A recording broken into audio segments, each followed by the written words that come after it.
Stop. Before you watch this video, understand that we may do some talking over the music. Okay? It's probably what's going to happen in this video, and I know some people don't like it, but you're going to have to get over it if you want to enjoy this video. And we're telling you right now, our videos are not really for people listening to this for the first time. So make sure you listen to this Linkin Park album before you come and watch this video. It might be a little bit annoying to do that, but I understand. Plus, you want to experience it yourself for the first time anyway. So just know we're going to be listening to this for the very first time. Neither Chris nor I have heard this. And what we generally tend to do here on the channel is we hit play and we both listen to the songs for the very first time. We're listening quite loud in our own headphones, so the way you're hearing the music in the video is quite a bit lower than we're actually listening to it, because I think that's what a lot of people have problems with, Chris. They think we're not actually hearing the music at all. And so we definitely are listening to it louder, and we like to talk about music production. We like to talk about mixing, stereo image, frequency response to things and whatnot, how they maybe recorded some things, why did they choose the sounds they chose, and those type of things are all much easier for us to discuss while we're hearing the music. And so we're going to be probably doing quite a bit of that, but we're also going to be listening to the songs for the first time, so don't think we're going to just sit here and talk over the whole thing. But recently on the channel, we've been getting a lot of different people watching our videos who aren't necessarily used to our format. And a lot of people have been very frustrated with us that we talk so much over the music, even if all that we're saying is like, wow, this is so cool. You know, Chris and I recently recorded and released a video reacting to High Along. And the amount of negative comments on that video is ridiculous, because all we did the whole time was sit there and just have our minds. Chris had seen it before, so he was showing me, but my mind was blown watching it and how cool it was. And we were talking about how hard it must have been to mix that live, how impressive it was. What everything we were hearing, was it real? Was it synthetic? You know, where was everything coming from? How many microphones were there? Things like that. And you can't talk about stuff like that after the song's over. You know, we have to talk about that. What am I supposed to take notes and be like, oh yes, yes, 12:15. totally ridiculous. And the thing is, we were saying nothing but fantastic things about it the whole time.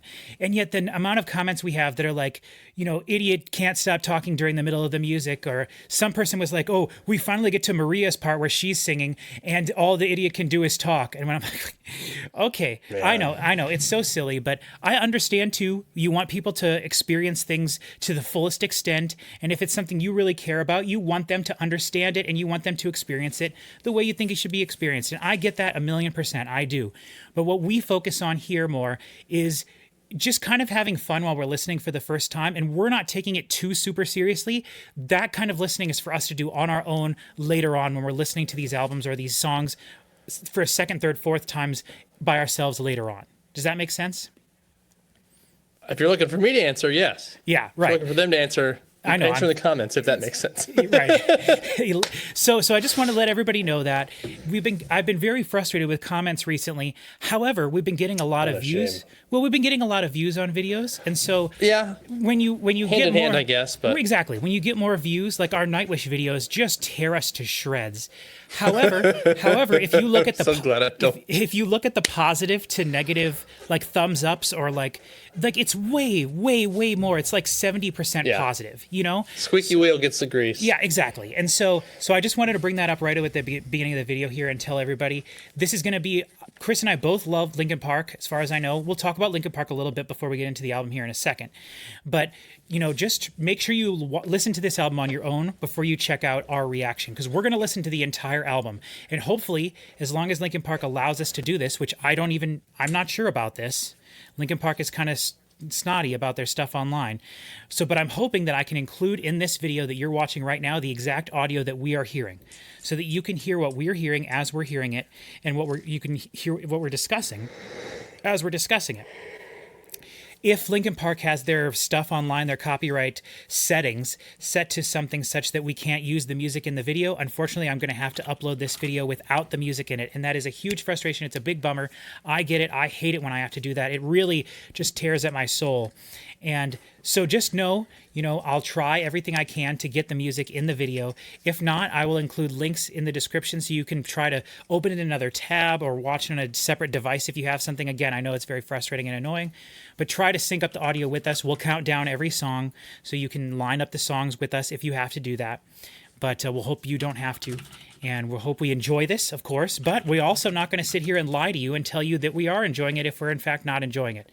So be prepared for that as well. Though I have a sneaking suspicion we're going to enjoy this a lot, Chris. So, okay. So I hope so. one more thing before we get into talking about Linkin Park. We've only done one Linkin Park video here on the channel before, and that was when I did my reaction with my cousin Cody in real time to their unveiling event, their reveal event for the new member of the band, Emily Armstrong, and also the new album, and also they had that whole live show. That's a video we have here on the channel, and it was something we did on a whim. We were sitting down to record a different video, and I didn't even know that countdown, that timer was counting down until I got on Facebook to send Cody a message so that he could log in and we could start recording this other video it was a Nightwish video, I think. And so I ended up just hitting record, and we recorded our reaction to that. And I think it's a great video. It's one of the funnest videos we've done on the channel because it was so spur of the moment. But that's the only other Linkin Park video we have here on the channel. And so if this is your first video here on the channel that's with us, or maybe your second if you watched the other one of the things I want to say, because I know this video will probably get more views than the average video on our channel, other than our Metallica video, but we don't have, unfortunately, a Metallica video ready to go yet. Otherwise, I would give this whole spiel in that. But if you're new to the channel here, you may not be aware that I was diagnosed with leukemia at the beginning of the year. And I've been working on that the whole year, going to the hospital many times a week for the whole dang year. And if you're someone who has been with the channel here and you're one of the Metallica fans or people who've been with us on our Discord and following, you'll know all about that story. And I'm not going to get too deep into that, except I wanted to give everybody a little bit of an update on this.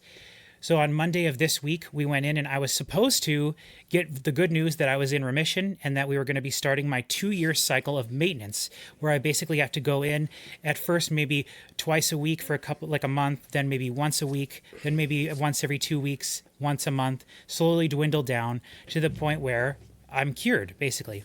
Well, we went in on Monday to get that news, and it turns out that it was not that. It was the opposite of that.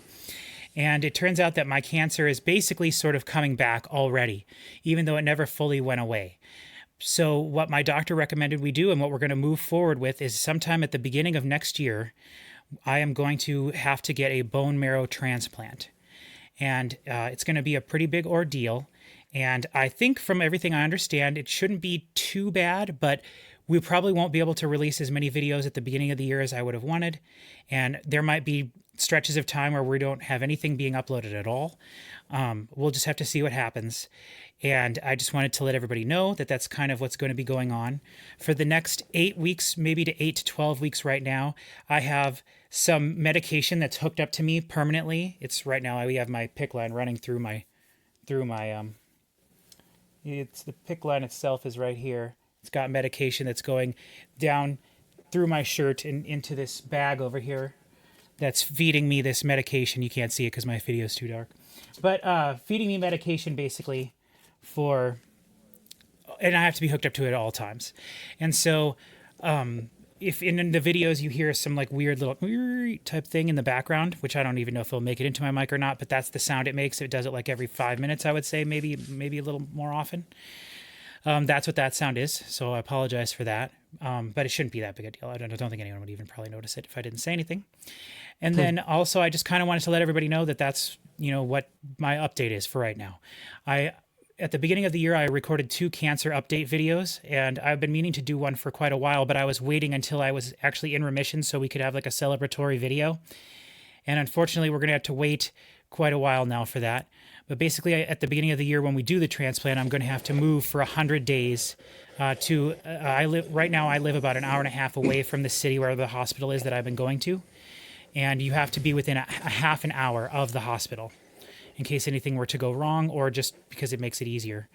And you can't be as far away as where I live is.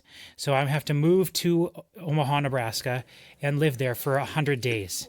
I actually think I'll spend 30 days in the hospital and then 70 days or thereabouts at this place that's kind of like an apartment that I'm going to stay at. It should be free, so I don't have to worry about that. My insurance is all hooked up with everything. And they said as long as I'm there with someone, it's free. And I have to have someone with me at all times anyway. So Okay. So yeah, but I mean, it's not free. I mean, it's insurance is covering it Well, as far sure. as But I that's, I mean, understand. that's impressive. I think that's really impressive. Correct, absolutely, yeah. And as far as I understand, they even serve meals like multiple times a week as well. I think, but I'm not sure how it's going to work. I really don't know at this point. It's all very new to me, and we're still trying to figure it all out. But I wanted to give everyone a little update there and say that our channel might not look the same for a little while, though I'm pretty sure I can take some of my equipment with me and I can still record videos and stuff. So I'm thinking we can still do this same kind of stuff. I'll just be in a different location with probably significantly slower internet speed. And You should do like take a picture of that setup without you sitting there, And and then- then make that one of those auto backgrounds. that would be hilarious because I know it's really easy to do like green screen, and I have a green screen like blanket that I can use for that kind of stuff.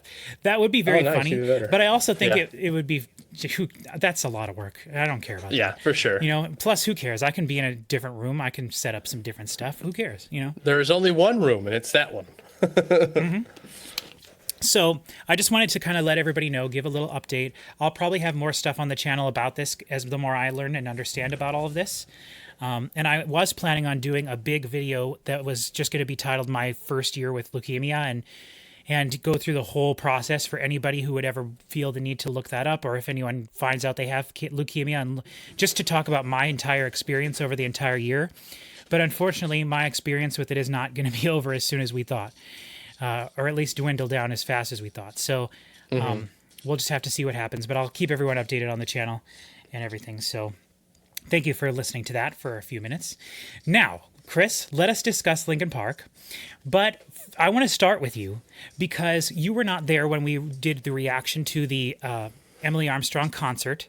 And you and I have talked a little bit about Linkin Park. And we have one guy on our community on Discord named KBG. Is that what it is? K something? KRD? KDR? KDR. That sounds who right. has like Yeah, a yeah. Linkin Park picture of their first album, Hybrid Theory, as his like profile picture. Yeah. And he wants us to listen to their first album so bad with the other Chris that we record reactions to here on the channel, who's a metal so funny. elitist.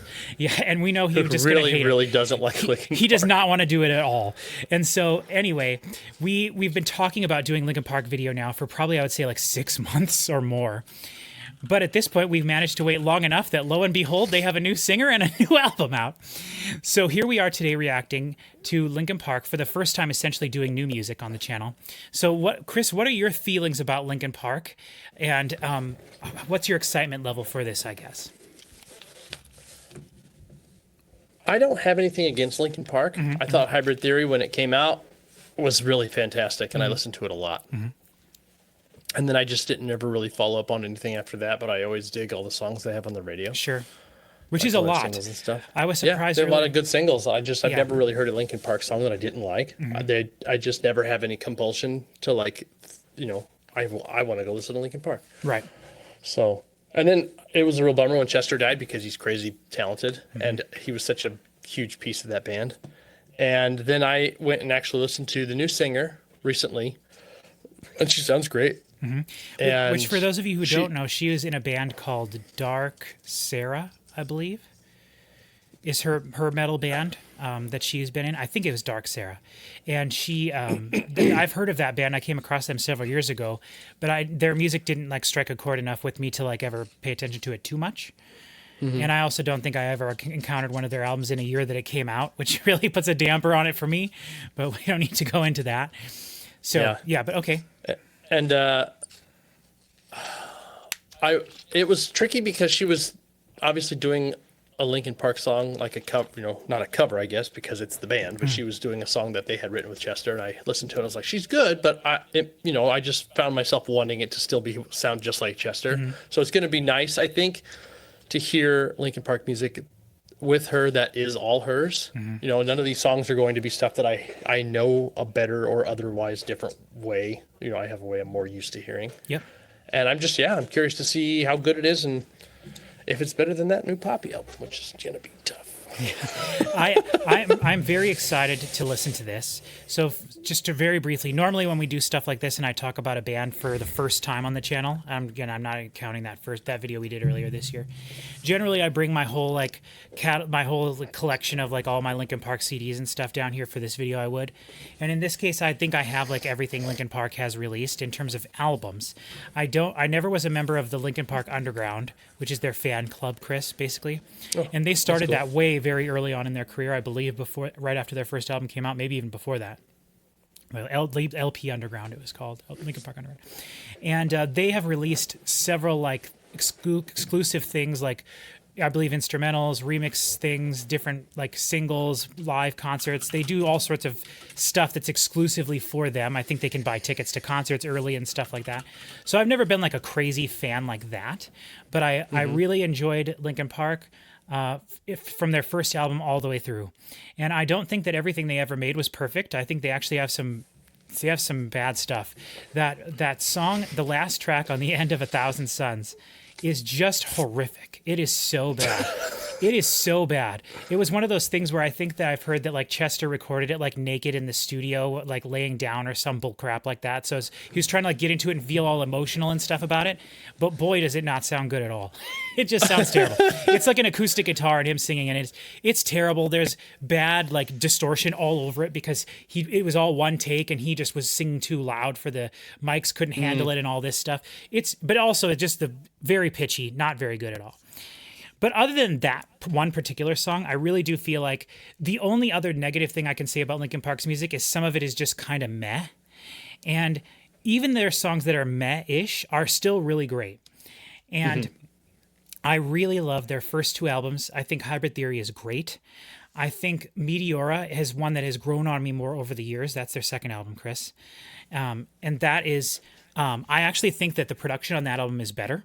And I think that it is... As it should be. Right, it should be, absolutely. But I think most people consider Hybrid Theory to be Linkin Park's best album.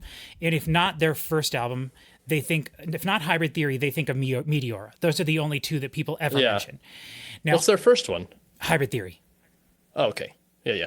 And I remember Meteora coming out too. I just don't recall engaging with it as much. Sure. When that was when we were in high school, and MTV had played their music videos all the time. They had anime in their music videos because they technically did release an album between Hybrid Theory and Meteora. They released what's it called? It's their remix album. Reimagined, Linkin Park Reimagined. Oh, sure, yeah. And that's the one that has every song features like a rapper. And I actually, in a somewhat controversial take, I think that there are at least 4 or 5, maybe even 6 songs off of the Reimagined album that I like those versions of the song way better than the version that's on Hybrid Theory.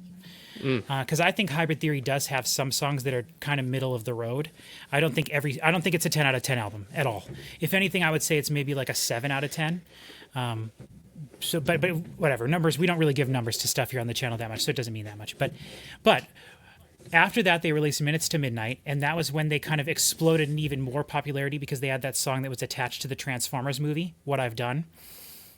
Very hugely popular song. And that album really pushed them further. That was the one that was produced by Rick Rubin, Chris. Which album has the end on it? That's their Hybrid Theory, or their first one. In the really? end. Okay. In the end, yep. Yeah. Mm-hmm. In the end, yeah. Huh. Which that album was also one step closer. Yep. And then the other song, Points of Authority, had a music video with it, though that was more big in Europe. That wasn't a huge song here in the US. The remix of that one, Points of Authority, which is also called Points of Authority, but it's missing all the vowels. It was written in like text speech back in the day. That's how all the songs are labeled on that one. That's funny. Yeah, it's actually really cool. Like Points of Authority and then Runaway and all their songs from that album. But the cool thing about that album is that each song features different like famous rappers, including my favorite rapper of all time, Charlie Tuna, is on there. So the song Forgotten, which is really cool, even though that's one of the worst songs on that album. That's too bad, but it's still my favorite rapper, so whatever. But then Minutes to Midnight came out. They had a huge hit song on there with a couple of songs that were big, but What I've Done was huge. And then their next album is actually what I consider to be my favorite Linkin Park album for quite a while, and that was 1,000 Suns. And that's their album that has no discernible guitar on it whatsoever, pretty much. Like one of the songs has like a little bit of like Linkin Parky guitar, which I know doesn't mean anything to anyone, but if I had a guitar and I played something, you'd be like, oh, that's Linkin Parky guitar. But anyway, I really like that album a lot. I love the electronic feel of the whole thing. There's like a dirty grittiness to the production of the whole thing that I think is really cool. And I think some of the catchiest stuff they ever wrote is on that album, and it's so good. But that's also the one that has the weakest song they've ever had, which I mentioned earlier, where Chester like is naked in the studio singing to that acoustic guitar. And then they also have several songs that are weirdly structured, several songs that aren't really what I wouldn't even consider to be real songs, but they were released as songs. So it's kind of interesting how that album, it was kind of like at that point they were trying to be like, no, we've gotten too popular and we're going to do everything that you wouldn't want us to do. That's kind of how Linkin Park kind of evolved as a band. And then they came back with, the next 2 or 3 albums. I forget those.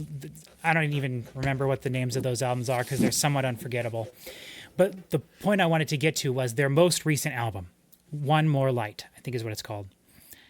I believe is probably, in my opinion, the best Linkin Park album. And that is their album that has no guitars on it. It is straight up just pop music. It is straight up pop music with a little bit of like dubstep-y stuff, maybe not too much, but because they released a whole remix album with dubstep stuff on it.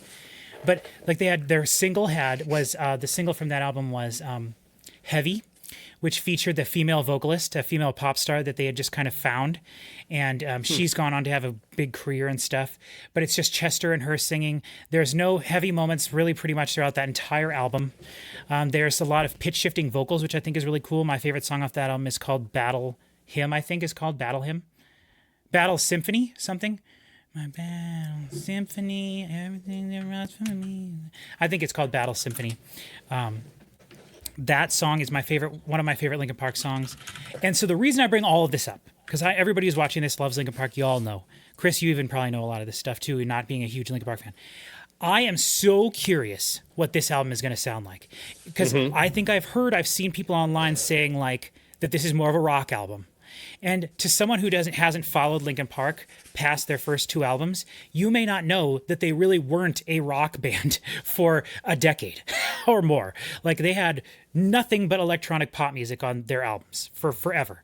And they did come back with they did have an album, I think it's called Living Things, something like that had more of a rock, like return to rock feel. But I don't think any of the songs on that album are as good as anything that they had done before.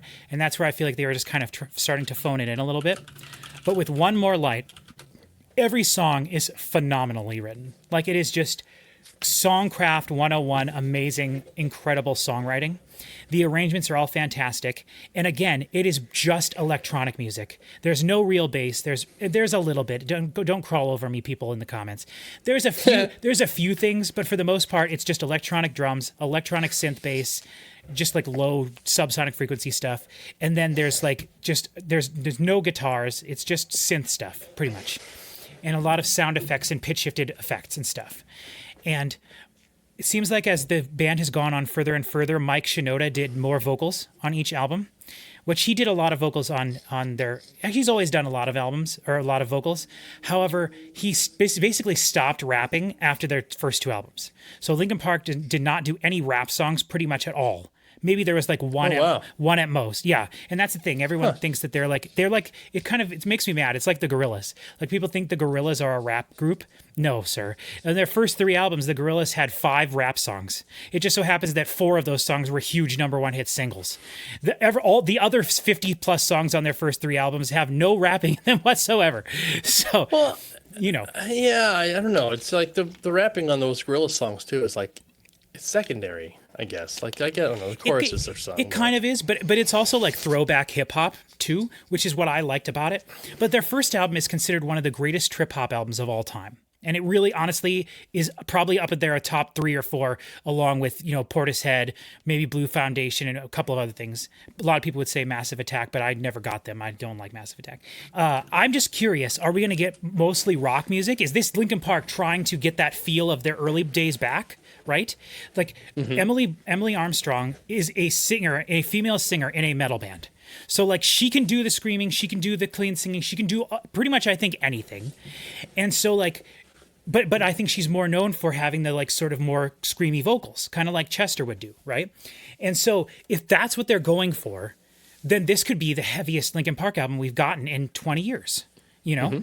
And if that's the case, I will be very excited, but I could also see it being kind of meh. Now, if they mix it, what I really want this album to be is a mixture of the rock heavy songs with, which I would never say metal. Linkin Park's never been a metal band. They've never approached metal. Maybe a little bit in that one song, "A Minutes to Midnight." You know what I'm talking about. But other than that one song, other than that, they've never been a metal band. So they're not going to be a metal band. This is not going to be metal, right? This is going to be like the heaviest this is going to get is like the heaviest Linkin Park has gotten maybe on their first two albums, which is not metal again. I bet this is the heaviest. This album has their heaviest stuff. I kind of, part of me wishes that, but I also don't want them to will. just totally get rid of the amazing electronic stuff that they've built up. Mike Shinoda has a I don't very think they will. Mike has a very particular way of making music. And I think, I'm not sure about this, but I'm pretty sure that Mike basically wrote the last, like, I think Mike Shinoda has written like 75% of all Linkin Park everything. Like he writes pretty much everything. And he does a lot of cool stuff, and I could just sit here for a whole video and talk about how cool Mike Shinoda is and the music he released after Chester died and how he just sits on his computer and live streams himself working in the studio like every day for years. He's done that now. Like he's such a cool dude. And I truly believe that this whole bringing Linkin Park back thing is not soiling Chester's memory. I think it's really great. I think that Emily Armstrong seems to be really awesome. I think she did a great job in that concert. Now, to be honest, I never went and listened to the single version of that song because they started that concert with their new song from this album, which it's the song. It is "The Emptiness Machine," right? I did not know. I've never heard the studio version of that. I've only heard the live version that they did that day. And so I've not heard what this album sounds like at all. I have no clue. Now that song, when they performed it live, was pretty heavy and pretty rockin', and there was some distorted vocals and a lot of heavy stuff going on. But it also very much sounded like a Linkin Park song from like maybe Minutes to Midnight or Meteora. So it's very much sounded like a throwback Linkin Park. What I want is that mixed with One More Light, where it's like pop music. That's what I want. Now I'm expecting them to be too scared to do that, and maybe that's a really bad way to say that. But I could see them really worrying about how all of this is going to be perceived, and we saw it. People really just took Emily Armstrong to town and just tried to destroy her online because she was friends with that guy from that '70s show who like harassed those women or whatever. She was like friends with him once upon a time, and people just tried to like take her down. And I'm like, you guys are ridiculous. You're being silly. Don't do that, you know? And so anyway, I just don't know what to expect from this. And I'm prepared for disappointment, but I'm also prepared to be like shockingly amazed. And I think it's going to be one of the two. I really don't think it's going to be middle of the road. This is going to be either incredible or it's going to be a disaster. Well, there's only one way to find out. You're right. Thank you, I think we Chris. should get into it. Keep me on track. Keep me on track. Okay, so what we are going to do is we are using Spotify to listen to this. I did go to Walmart earlier today after we left the hospital because I was just admitted or released from the hospital about 3 hours ago, and we stopped at Walmart and I saw they had the CD there, and I was like, I could buy this. It was only $12, but I was like, I'm going to forget it for now, and we'll see. Because I would hate to buy this and then find out there's like a Target exclusive version with like a bonus track or some crap on it. I don't want to miss that. Miss out on that, you know. So what we're going to do is we're going to listen to Spotify, and what we're going to do is we're going to go through each song, and we'll pause in between, and we'll talk a little bit about each one. But we're also going to be talking over it, as I also said. And the first track is a little 22-second intro, Chris. So we're going to listen all the way through track 1 and all the way through track 2 then. Does that make sense? Yep. So we're going to be listening to From Zero intro and The Emptiness Machine. So without further ado, are you ready? I'm ready. All right, let's get to it. This is From Zero, the intro to the album, and then going into The Emptiness Machine. Brand new Linkin Park, something I honestly did not know if we ever were going to get. So this is a very special day. In 3, 2, 1.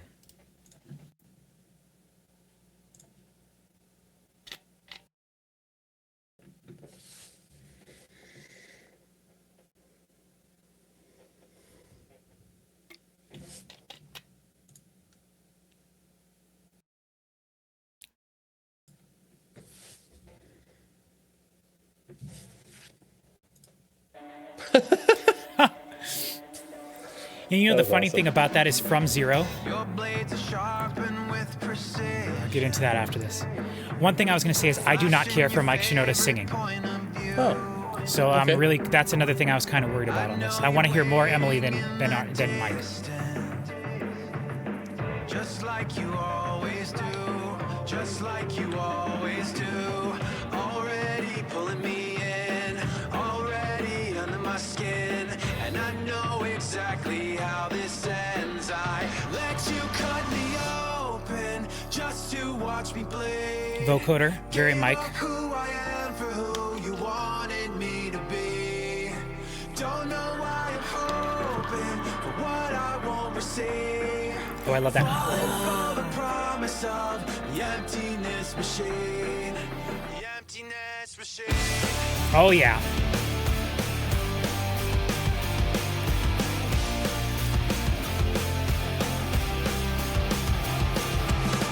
Going around like a revolver. So is this? Have you heard this song, Chris? nope. No. Okay.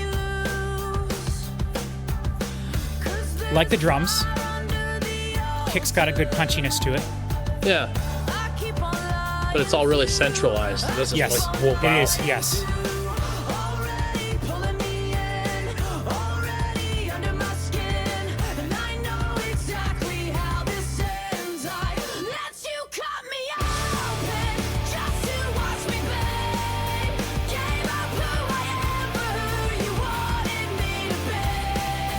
Yeah, Know why I'm hoping for what I won't I mean, the moment I heard her sing live, I was like, she's like, this is perfect for Linkin Park.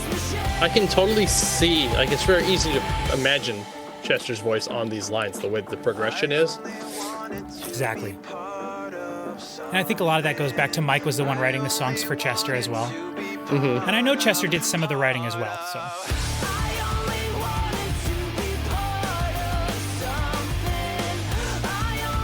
that hi-hat sounds not very good. It does have a weird slashiness. Like, Yes, it's like it was noise denoised. Which is too weird. much And data it's, cut out of it. and it's in the middle.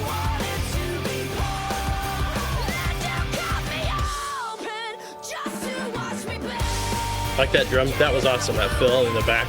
Yeah.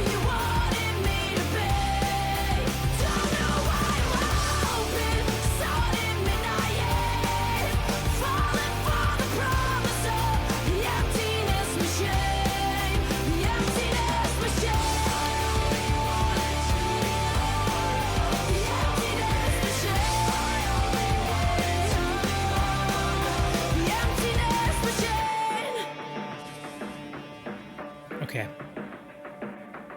Okay, I paused it. Okay, so that was the song that they opened that set with. That was the first song that they played. And it totally makes a billion% sense to me, right? The whole first verse and the first chorus is just Mike by himself singing. Mm-hmm. And then in the concert, right, then she came up on stage and started yeah. singing the second verse. The so big it's reveal for the second verse. exactly a million. And at that point in the video, we didn't know if she was the new vocalist or what, because there had been all these Yeah. rumors that every song was going to be sung by a different vocalist if they released a new album, which I think would have been great too. But I also like them like committing to a singer. I like that. And I think, yeah, you can tell her listening to her voice there, just like you said, you can picture Chester singing those things. And I think she did a great job. I did notice when she was singing the verse to the song, her voice sounded a little louder. And then when some more stuff came in, it sounded like she got pushed down. Like A little bit. little bit over compression, maybe a little bit, but that could also just be automation. You know, the guitars and everything sounded nice and crispy. You know, definitely, this isn't one of those albums that's missing all the high frequencies. No, because then she would just disappear. For sure. Yeah. Yep. But I thought everything was recorded really well. That hi-hat was strange. And so Yes. I'm going to be curious to see if moving forward, because in fact, I'm fairly certain that every drum we're hearing on this entire album is just loops and samples and stuff. Like maybe the drummer played the drums, but then everything was replaced and stuff, which is how 90% of modern music is anyway. But, you know, Mike, when he makes his own music, he just puts samples and beats and makes his own drum loops and stuff. And it sounds just like rock music. I mean, it's no different. So this can be that, you know? Yeah, and I was thinking that hi-hat amidst everything else, may have sounded that way on purpose. I almost wondered that as well. Like if it was just too, maybe they tried to take out some frequencies, or maybe they had to fix something in mastering. No, I I don't feel know. like it was a design choice. Like You that's think? the sound. Like, do whatever you got to do to it to give it that sort of loose Okay. data loss feel. Yeah, Maybe that kind I could of see thing. that. I'm really curious if we're going to get. Well, I'm just curious to hear the rest of the album, but Then let's do it. Yeah, I'm curious to see how much more Mike is going to be singing, or now that we've basically has arrived. She's arrived. Is it going to be mostly her from now on, with little smatterings of Mike in there? Because Mike and Chester always did sing together, and especially live, Mike sang background vocals in every song, whether it was Chester lead vocals the whole time or not. And I don't think we're going to get too much rapping, screaming stuff, because that was Linkin Park's first 2 albums, and they really didn't do it after that very much at all. But if they're going for a throwback feel, then we could get some of that. Yeah, but I think it's also tough. It's been 20 some odd years. It gets harder to do. And I want to say as well, that intro with that kind of the harmony vocal thing, that they played that kind of a sound a lot during the between songs at that concert. Oh, cool. Yeah. So they used that kind of a sound as transitions, and then what they would do is they kind of mixed sounds in that were like signature sounds from some of their big singles, because that whole concert was basically like a singles concert, like a greatest hits of Linkin Park, basically, with Emily singing it. And so what they would do is they'd have that kind of like big harmony vocal thing, and then they'd include like little, dun dun dun ding ding ding ding ding ding ding ding ding. Sorry, that's in the end, or crawling, any yeah. of those signature Linkin Park sounds from all of those songs, like what I've done, that the part, which again, if you're familiar with Linkin Park, you know what that stuff is, but they mixed that stuff in, so it felt very much like incorporating everything together, which was a really neat way for them to do that, and something that not every band could do, but because Mike knows all about recording, how to put everything together, make it sound professional, do it all himself, he can do little things like that and just have it be something special for their concerts without having to do anything for an album. Does that make sense? Yep. Yeah. Okay. All right. On to Cut the Bridge, which, by the way, this album is 31 minutes, 58 seconds long, 11 songs. There's no song over 4 minutes. In fact, the longest song we have is this next one, and it's 3:48. So, all right, you ready, Chris? Yep. Now we're going from a song that's been listened to over 250 million times to a song that must have just been released today, and it's only been listened to 125,482 times. So this is not a single, as far as we know. All right, here we go. In 3, 2, 1.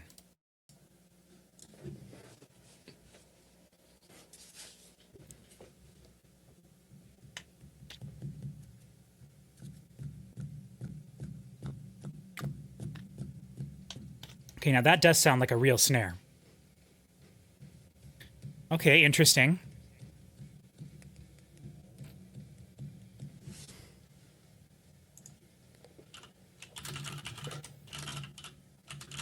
There you go. Oh.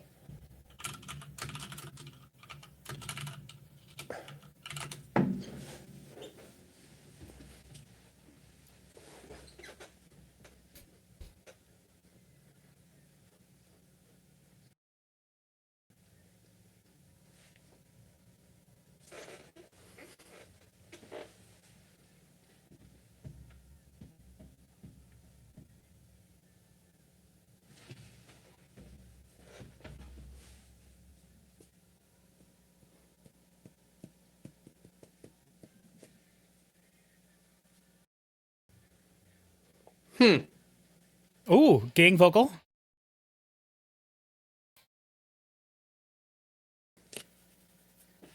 There's a very clean. Everything's very clean. Yes. It almost feels like it's missing something.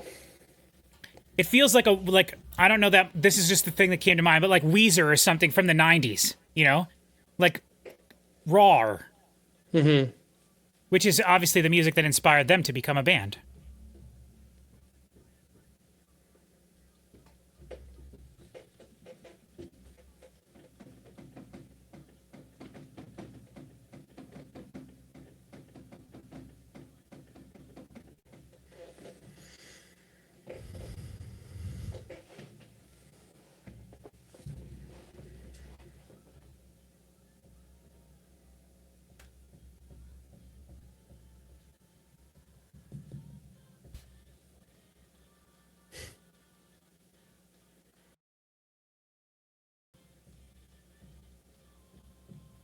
It's just so odd.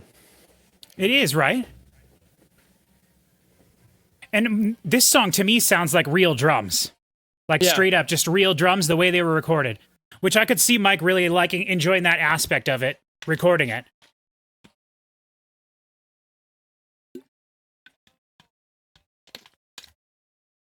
Mike's vocals are all low passed, like to snot. There's nothing below 1,000 hertz in any of his vocals.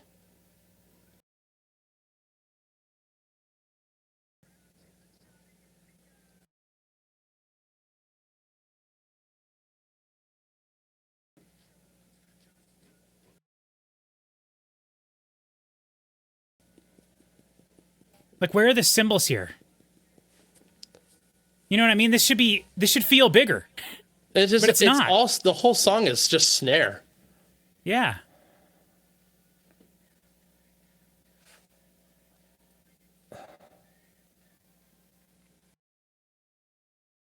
I like her vocals a lot. Yeah.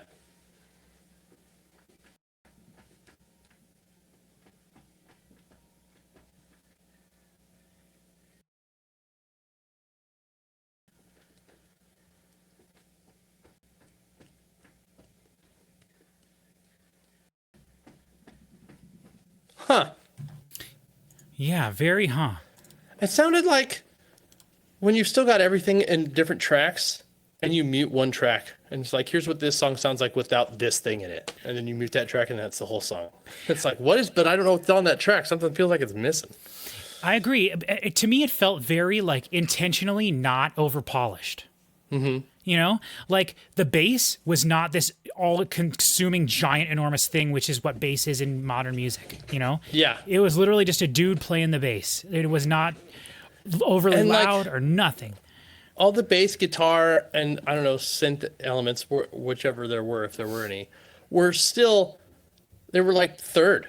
Because you had like the drums, the snare was the loudest, most prominent thing. Mm-hmm. And then the lyrics, vocals were under that. And then you'd get the chorus, and then it's just like those two things, and then somewhere in there, there's like, it's just sort of like this loop, but it almost disappeared. And it's like, it was almost like people singing to a snare drum. Yeah, and and that's interesting. It really is, because to me, because we all know that Linkin Park, that Mike can make Grammy award winning music production wise. Yeah, Like, he's he not do whatever not at he a wants. loss for knowing how to make something sound So the way he wants. everything that's happening here now, I did not watch the documentary about, that same day, Chris, they released a big documentary that's like 2 hours long, I think, of like how this all came together, how they picked Emily, the recording of the new album, all this stuff. I did not watch that, which I should have watched it before we recorded this video, but I've been in the hospital, so I'm gonna use that as a good excuse. But like, I almost wonder if Mike was like, part of me, okay, two things. One thing I could see happening to make this sound like this is Mike was just like, hey, you third-party person over here, come on over. We're going to record a new album, but it's all, you do it. You do all of it. Now, I'm not saying, and he probably, if that's what happened, and it was like he just gave the reins to somebody else, then I don't think it's bad. I don't think it sounds bad. I do think it sounds kind of not like I thought it was going to sound at all. But that might be something that he really would have, an aspect of this project that he would have really enjoyed, just like giving up the production to somebody else and let them do it. And then I'm assuming that they probably wrote a lot of these songs all in the studio together, which is not necessarily how Linkin Park albums are always made. Like I've said in the past, especially their last album, like Mike probably wrote that entire album pretty much himself. That's why there's no guitars, there's no real drums, there's no bass, nothing. It's not a band at all anymore. But this feels just only a band. There's really no other elements other than some vocal flanging and stuff, some vocal effects. It's pretty minimal. Yeah, there was no piano, there's no loop hip hop drums, there's nothing like that really. There was more in this one with the Mike's rapping vocals, but even that was still not really what the kind of music that he would normally rap over was. You know what I mean? Mm-hmm. It wasn't very hip hop feeling at all, right? No, which it is was something like, that felt like almost like a Linkin or a Blink-182 song. right, or Green Day or something. Yeah. Mm-hmm. Yeah. That's what I was talking about. Kind of like more of like a raw-ish 90s song. So I don't know. That's really interesting. I am happy we got a little bit of like a rapping verse thing in there. I would not be surprised if that's the only time that happens on the album. But I'm looking forward to seeing how many times that happens on the album before you stop saying, won't be surprised if that's the only time that happens on the album. yeah, maybe I shouldn't say that anymore. But hey, I've No, been right. it's just- it's funny. With the 2 songs we've heard so far, I've been right. What do you mean? Right about what? Well, I just said that that their first track there was no rapping on it, right? Their second track, I said I don't think there'll be much rapping. If anything, one song. We've heard that one song, so now from here on out, it will prove me wrong or prove me right. But that's, I guess, how those things work. All right, Heavy is the Crown. Now, this is, I know, a song that they did release as a bit of a single quite a while ago, probably like a month or 2 ago. This one has 112 million plays. I have not heard this one at all. And then the next track actually is one that I think they just released recently called Over Each Other. And that one also has 21 million plays. That's nuts, man. Yeah, it is pretty, it's cool. I'm glad that they're still big, you know? Yeah. I'm glad that this deserves to be, at least this deserves for people to listen to it and then make your own decisions up about whether it's good or not. Okay, Heavy is the Crown. In 3, 2, 1. Okay, I like that right away. It's a little sample.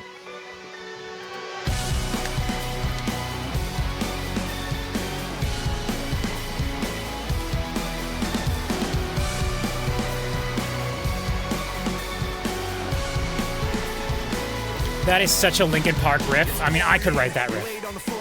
Well, I'm turning this up.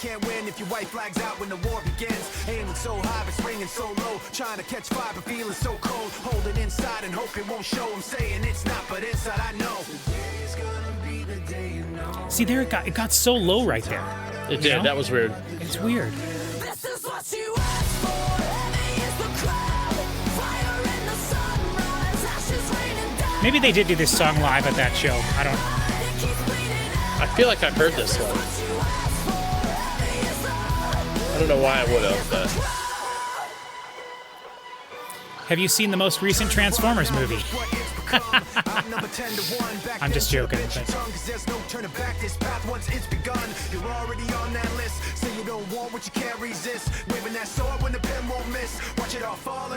This is what you asked for. Heavy is the crown. it's very dynamic.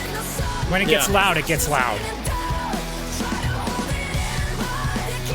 used a good effect too, I think. Yeah. I mean, I think they just wanted to do a simple album. You know, they just wanted to make it simple and just go out and perform the songs and not have to worry about a bunch of garbage. You know. Now they do have Joseph Hahn in the band. They have a DJ in the band, a guy who's sitting there hitting play. So like,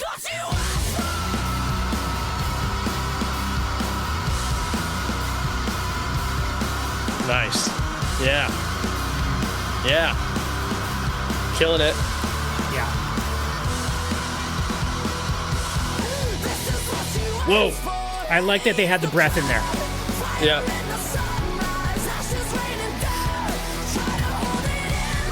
They're like, you can't come and be in this band unless you can do everything Chester could have done. Yeah, right. I like the fry that she sings with. Like, Yes, she's got so I much do too. distortion in her voice. Yes. And that's what made Chester so special. Yeah. Because he could sing he could scream in any pitch, you know. But it was that fry that allowed that to happen. Okay, that song was so obviously like a Linkin Park song. Like the other two were Yeah. kind of like, oh yeah, but that was like, we Linkin Park, you know. Like even some of that, like In case you forgot. yeah, his verses were like straight up like ripped right from. I mean, you could have picked up some of his other verses and put them right in there.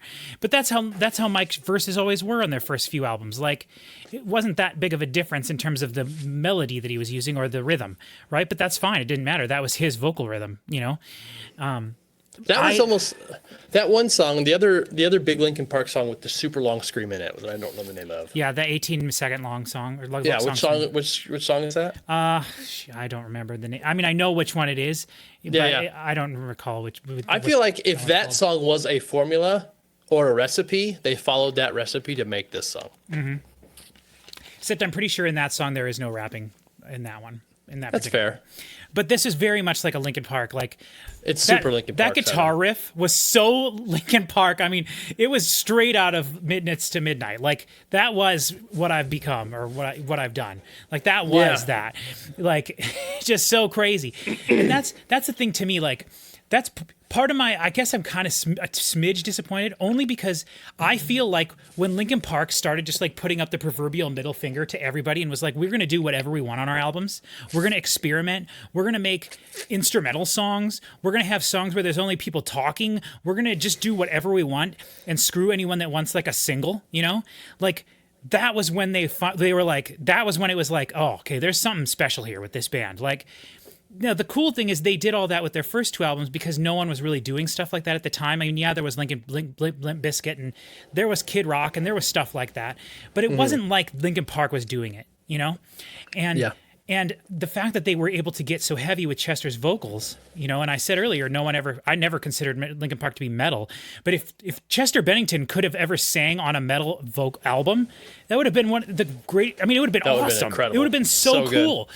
And so, really interesting. That's definitely my favorite song that we've heard so far, I would say.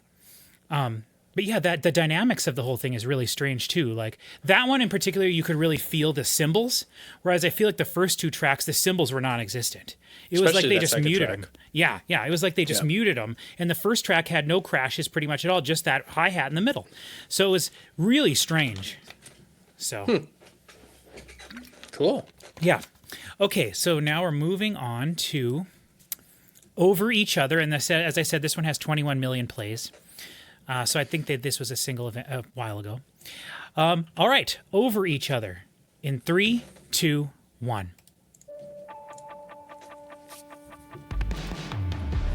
This is the letter that I didn't write. Looking for color in the black and white. A lot of auto-tune there. On tricky ground. I'm trying to find my patience, but you won't let me breathe, and I'm not ever right. All we are is talking over each other. There's nothing underneath. It's all a waste of time. All we are is talking over each other. Over each other. Reaching for satellites, but all alone. Under your breath, you're saying, I really like this. the skyscrapers we created are coming down. This is definitely a song where you hear on the radio, and then the DJ says, Won't let me breathe. that was the new Linkin Park, and you're like, what? I know. Yeah. I was literally thinking that earlier. I was like, has anything we've heard so far sound like a song that could be on the radio? You know? This. I think this one for sure. It's all a waste of However, I wouldn't say that this is a good way to sell the album. No. over each other. Are we Ooh, that's low. I like that.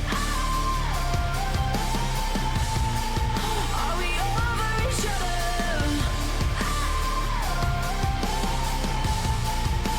I can't go to sleep. I lie awake at night. I'm so tired of talking over each other.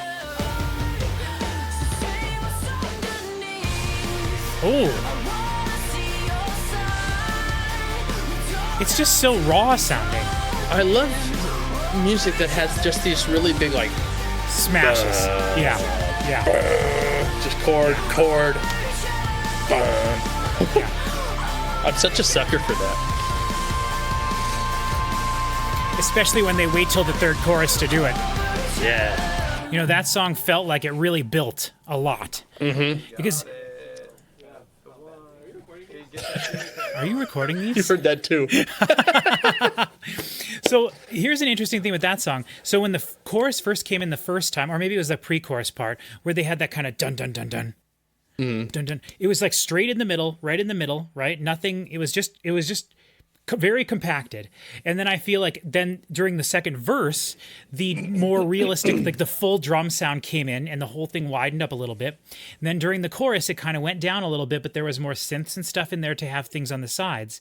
And then during the last chorus, the guitars and everything just boom. Now we're in full throttle rock song. Very interesting. Yes. The least Linkin Park sounding song we've heard so far. Yeah, but also that's, like I said, I wish, maybe we'll do a Linkin Park video in the future where I'm forcing you to listen to some of their stuff you would never in a billion years think this is Linkin Park, ever. Oh, all right. And they have whole albums that are like that. Yeah. So, And that's the thing, I am sitting here knowing Hybrid Theory and Meteora and talking about what Linkin Park sounds like. So there's plenty of things that I could be wrong about here. no, but I think that this album is more for people like you. Okay. It's for people who, I think a lot of Linkin Park fans rely solely on their love of their first two albums to say that they love Linkin Park.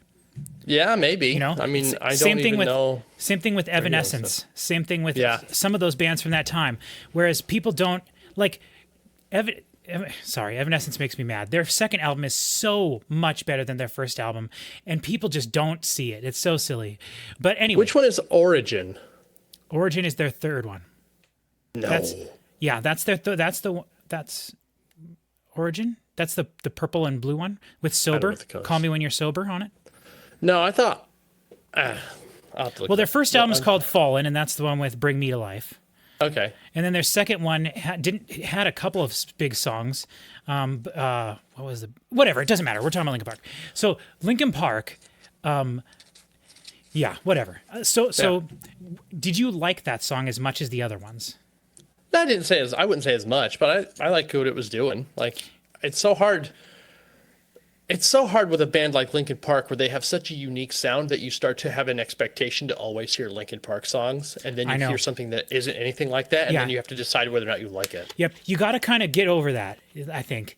Mike, what I was going to ask you was, did you miss the fact that Mike did not sing a drop on that song? No. I mean, he may have sung some background harmony vocals and stuff, but I felt like it was just her. Like that, I would, like, you could tell me that she wrote that song, and I'd be like, yeah, I bet she did. That doesn't sound anything like them. Okay. As far as I know. Yeah. I mean, I definitely think that it sounded like Linkin Park is one of those bands that I do think most of their songs are probably in the same key, and you could kind of take bits and pieces of any Linkin Park song and replace them with other pieces of Linkin Park songs, and it wouldn't feel out of place in any of their big singles. Yeah, for the most part. Yeah, so they're You're never surprised. Well, you are though, but I understand what you mean. Yeah. And also, but I do think you have to, like, what I was just saying earlier was I do think most people rely on the nostalgia of their first two albums when they say, I'm a big Linkin Park fan. Like I don't know anybody else that likes A Thousand Suns, which is one of my favorite albums of theirs. And I occasionally online, you do see people talking about like I posted before and stuff where people are like, what's your favorite Linkin Park album? I'll post A Thousand Suns, which I don't think is the case anymore. But and then you get blocked from the Linkin Park forum. No, but there's always a few people that are like, people just don't appreciate that album because it is a prog album, like straight up. It's just a prog album. Like it's not normal at all. It's not nothing about that album is normal. But I think I wanted to point out just real quick before we move on to the next one that I mentioned at the beginning of that song that you could clearly hear like autotune in there. I'm never. Yeah, every time you say that, I'm like, where, how, what? I just wanted to make sure that I said this because I think it's important. I don't say that in a way to be like, this is so fake and stupid and I hate it because they're using autotune. Linkin Park has always used autotune, always. You can hear it on their first album. Now, the thing is, do they need autotune? I think possibly some cases, yeah. I don't think autotune should be viewed just as something to correct a thing that is not correct. That's what I was just going to say. Like, when Mike records 12 tracks of overdubbing background harmony vocals, there's nothing wrong with making all those harmony vocals fit the key of the song. Like, there's no reason to spend a dozen days working on what you could do in 2 hours just using a little bit of pitch correction. Well, not even that. Just like using autotune as a source of like, as a design choice, like with other, the other stuff too, where it's like because anytime anybody's had autotune turned way up and everybody's like, oh, it's autotune, it's like, yeah, I mean, if you are hearing the auto tune, then you are meant to hear it as a regular consumer. And so it's like, that's a design element now. That's not because somebody can't sing. Right. However, there is a middle ground there where it's obvious they're trying to hide it. It's still obvious that it's there. And I'm not just talking about Linkin Park here at all. Yeah, Because yeah. I do think, like, you're right. In Linkin Park, like, if it's there, you're probably meant to know that it's there, or they're not trying to hide it at least. Because I'm there's just talking about like, any time.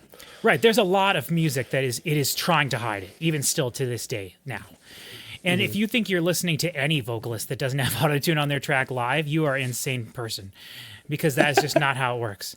Maybe like metal or rock shows or something like that, maybe. But like if you go to listen to Taylor Swift, there's autotune all over that crap. You know what I mean? So it's just, that's just how it is. And I just wanted to point out that I'm not necessarily saying that in a bad way. When if I point out autotune, I'm not saying, look how fake and stupid and terrible this is. I reject this. Right. It's just an observation. I'm just saying that yeah. Because if anything, that tells me how good the guy who edited and mixed this was. Which if it was Mike, then obviously he does a great job. And if it was He's someone listed else, as the only producer on the album. there you go. Then there you go. Makes sense. I'm still flabbergasted by the rawness of everything. You know, like you can hear in the drum track, you can hear like room sound in the drums. And you can hear like some of this during some of the transitions from one part of the song to the next part of the song, they'll just have a room sound in there, and you'll just hear like the drums doing some sort of a crazy fill, and it just sounds like it's coming from a gymnasium length away from you. And they're just doing that on purpose as like an effect type thing. But that was recorded at the same time as the other drums. They just muted all the other tracks and had the room mic or whatever, So they're definitely, to me, it sounds like everything we're hearing is very intentional. I'm just kind of surprised that that's the intention that they wanted. Does that make sense? Absolutely. So yeah, I don't know. And I'm not saying it's bad or wrong at all. Right. I'm just saying it's maybe a little bit different than what I was expecting, but I've been enjoying what we've heard, and I really liked that song a lot. Yeah, that was good. All right, now we're moving on to what I hope is the shortest song. Yeah, it is. 2 minutes and 20 seconds. This is Casualty. So maybe this is going to be the heavy song. It's always a toss-up if the heavy one is the short one. Right, it really is. And I do think Heavy as the Crown was maybe the heaviest we're going to get, but we'll have to see. Okay, this is Casualty in 3, 2, 1.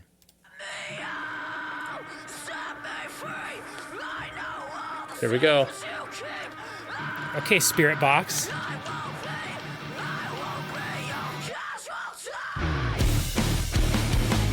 Okay, all right. Okay. What do you? I don't understand this reaction. I was expecting like a heavy guitar riff, and Linkin Park doesn't do heavy guitar riffs. Oh, You're just going, that's not a heavy guitar riff. But it sounded phenomenal. yes, it did. I've never heard Mike sing like this.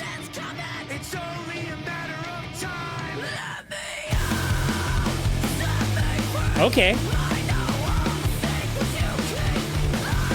Interesting.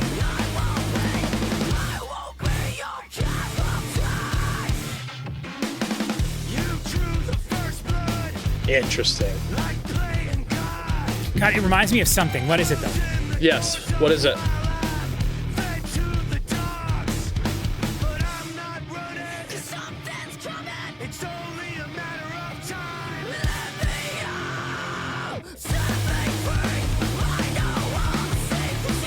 This sounds like it could be on their first album before Hybrid Theory. Like an early demo. Yeah. Yeah. I really want to know what that Mike's part reminded me of there.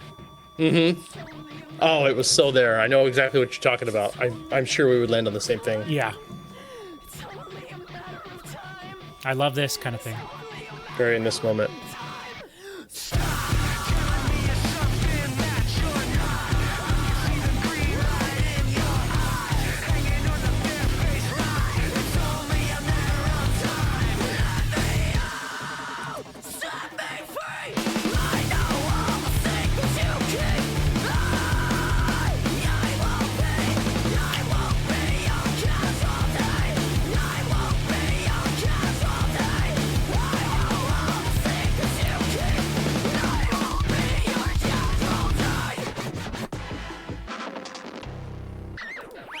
I like the way the songs are all connecting together, but we're not experiencing that part of it.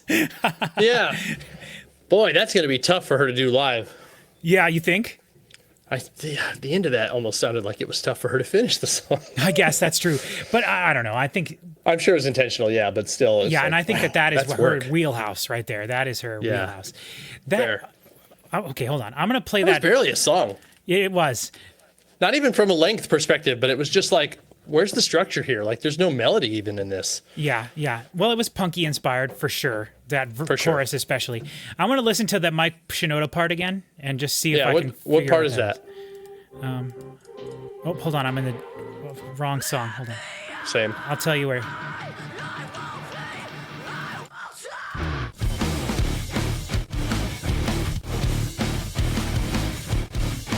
Hold on.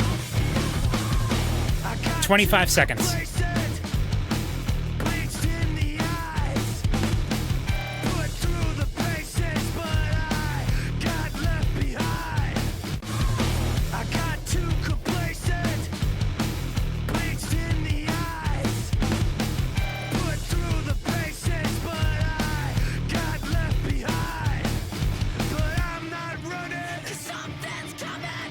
Man, I do not know. It is something though. I have one. Okay. I don't think it's the one we're both thinking of, but it's a Chevelle song called Wonder What's Next. Oh yeah, I wouldn't know that one. But see, I was thinking But- something like Prodigy, maybe for some reason. Yeah. There's something in there. There's like yeah. it's definitely a '90s band that I'm thinking of. Maybe 9 Inch Nails. Maybe. Let me try. I'm gonna listen to it again. I got too complacent, bleached in the eyes, put through the paces, but I got left behind. Man, it just is very reminding me of something very specific. Here.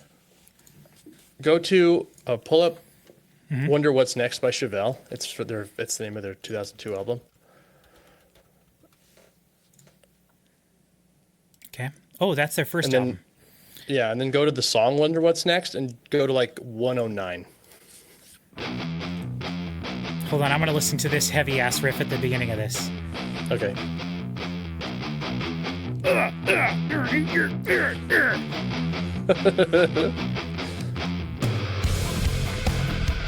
Okay, kind of let me down there, not doing everything together. Okay, what time? What 1 minute? What? 109.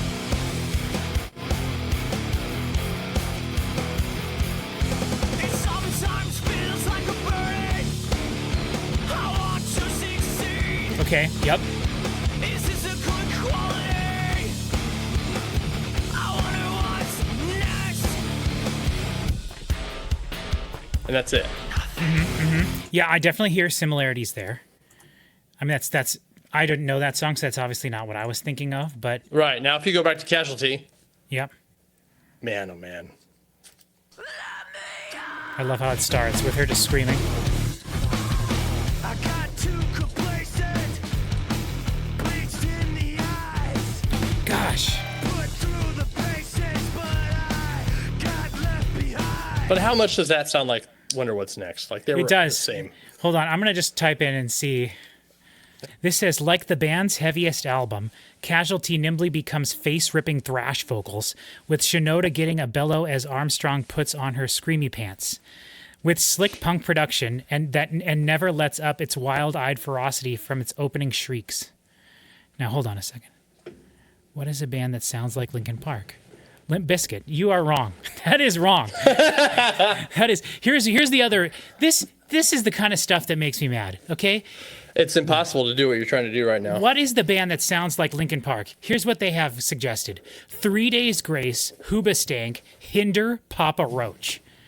Now, what that should say is, what are the bands that were popular at the same time as Linkin Park?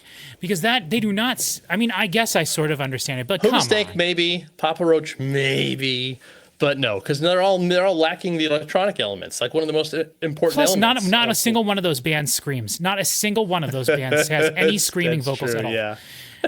Yeah. Okay. Oh, Helmet. Helmet. Really? Yes. Yes. That is I what don't it know is. Helmet. Yes, you do. Helmet sings. Yes. Yes. Hey Google, what are the big songs that Helmet sings? On the website helmetlati.com, they say, Helmet sings Torna e Sarmiento, O Marinariello and La Spagnola. You- His classic songs. You are dumb. Accordion and Hold on. Let me. Okay, hold on. Now we got to do this now. Okay, that is exactly what I was thinking of. Thank you, person who wrote that on the internet. Okay, hold on. No, Association with it. that sounds like Ozzy. I always thought that was an Ozzy song. Man, the drums on this are phenomenal. No, what I'm no, it gathering. is. It is. I just don't know. It is exactly Helmet. I just don't know which. They have like a huge song, and I can't. Okay. I can't. I look don't- forward to hearing which one it is. Yeah, we'll see if we have more time at the end when we're done with this. We'll look into that more. But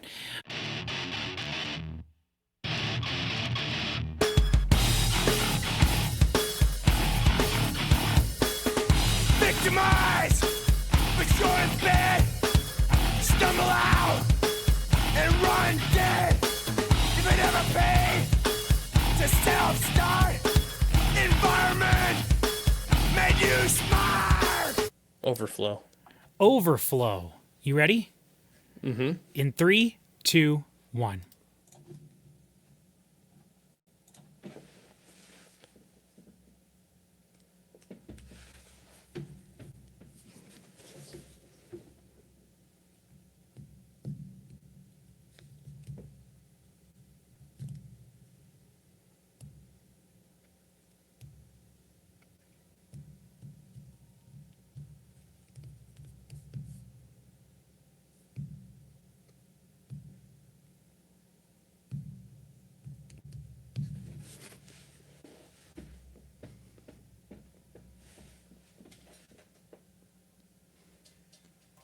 Okay, is this a real song yet or not?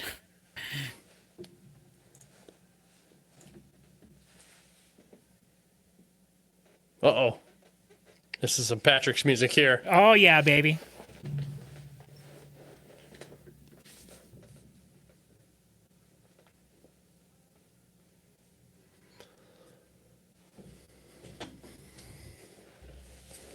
Except they wasted the first 44 seconds of the song. They did.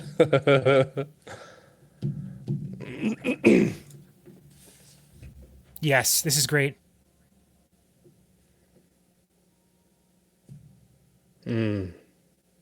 This is, I love this.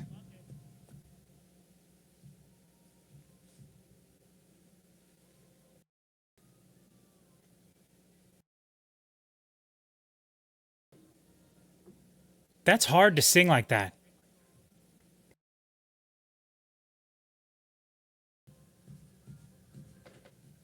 You know, what's interesting is I just thought this is also giving them the opportunity to make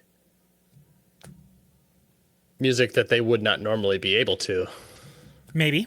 That's a good thought. because of the way that her vocals are. Yeah. Well, and you can do a lot of special things when it's male and female vocals, you know? Yeah.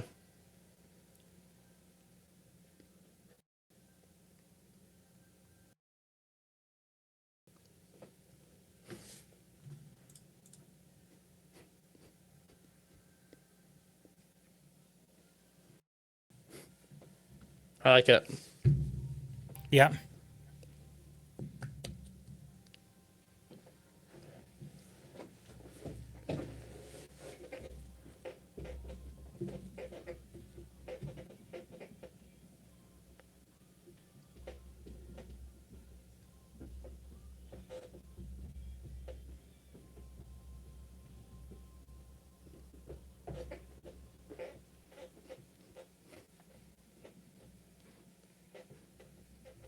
I like this. Yeah. Oh, that was very Chester. That's some Chester's ghost right there. Listen to that. That's just him. That is cool. Fantastic.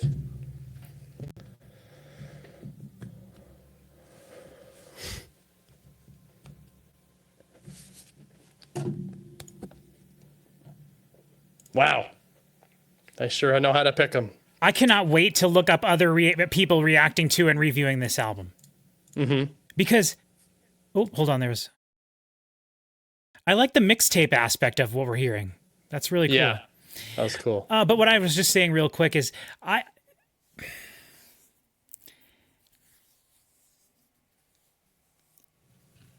sorry, I'm thinking about what to say. Like, again, I keep going back to it, and I don't want to make it seem like I know more about Linkin Park than the average person does, because I definitely don't. But like, I truly have listened to all of their albums and like, I just don't think a lot of people have. I mean, obviously a lot of people have, because their albums sell all platinum. You know, it's like they sell buku albums. But yeah, I saw on the wiki a little bit ago. They're like the highest selling band in the world or something. Yeah, I just am curious what other people are going to say about this, because. Like, I would imagine most people would hate that song because it's not a rock song. And most people, if what I'm saying is correct, and most people really only think about Linkin Park and they think of their first 2 albums, then that was much closer to, and it was very different. It's still, but that was much more like something you would hear from like later Linkin Park, like no guitars, nothing. Now, there was guitar at the end of that song, but a lot of their songs don't even have that.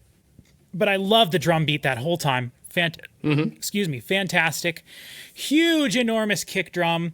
Sounded like a sweet hip hop drum sample. It's exactly amazing. And I loved him doing. Like that's. Yes. I mean, that's 80% of the music you love the most. Is Yep, that. 1,000%. 1,000%. No, the only thing that would have made that better is if he would have had like a sick rap verse in there somewhere. But Yeah. he really didn't. He was singing at the beginning. But I like him and then her singing together, like alternating and stuff, like him and Chester would do. I really like that. It sounds really great. And I just really hope that people, when they listen to this album, they're not sitting there crapping on Emily Armstrong the whole time. Although I'm sure there will be a lot of people that do that. But I really have been enjoying everything she's done to this. Oh yeah, so there's far. no Armstrong crapping anywhere in this video. Yeah. Oh no, not us.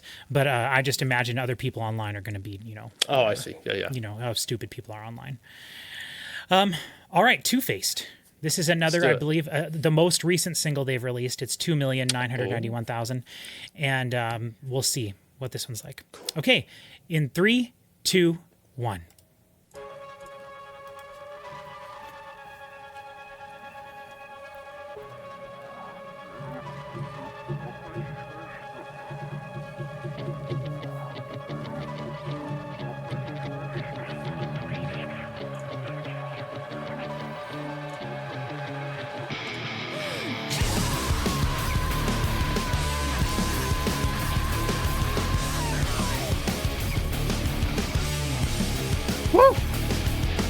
Last time I was hanging by a thread, trying to say I'm not, but I'm in it over my head. That's when I figured out where it led, beginning to realize that you put me over the edge. The truth's not rigid, your rules aren't fair. The dark's too vivid, the light's not there. I start to give in, but I can't bear to put it all behind. I run into it blind like Two-faced, caught in the middle. Caught in the middle. Too late, counting to zero. Counting to zero. You should have recognized it's too late for choosing sides. Two-faced, caught in the middle. Caught in the middle.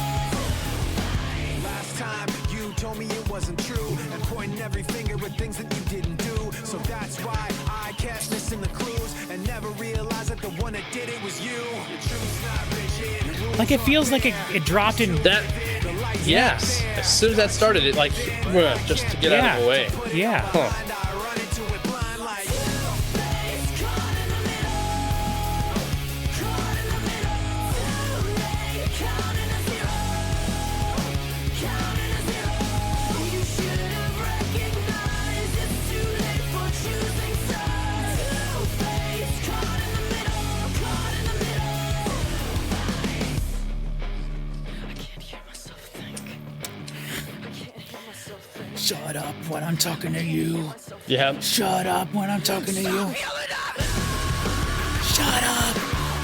Come on, even with the wikis. Okay, that's got me rolling my eyes a little.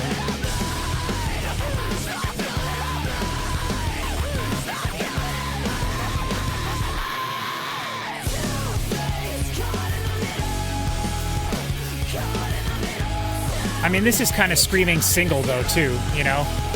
It's kind of what? Screaming single. Like, this is a single. Oh yeah. Like, I mean, this could be on rock radio, easily.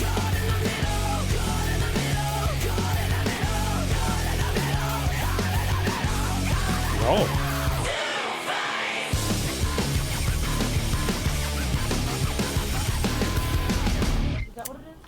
That's what it is.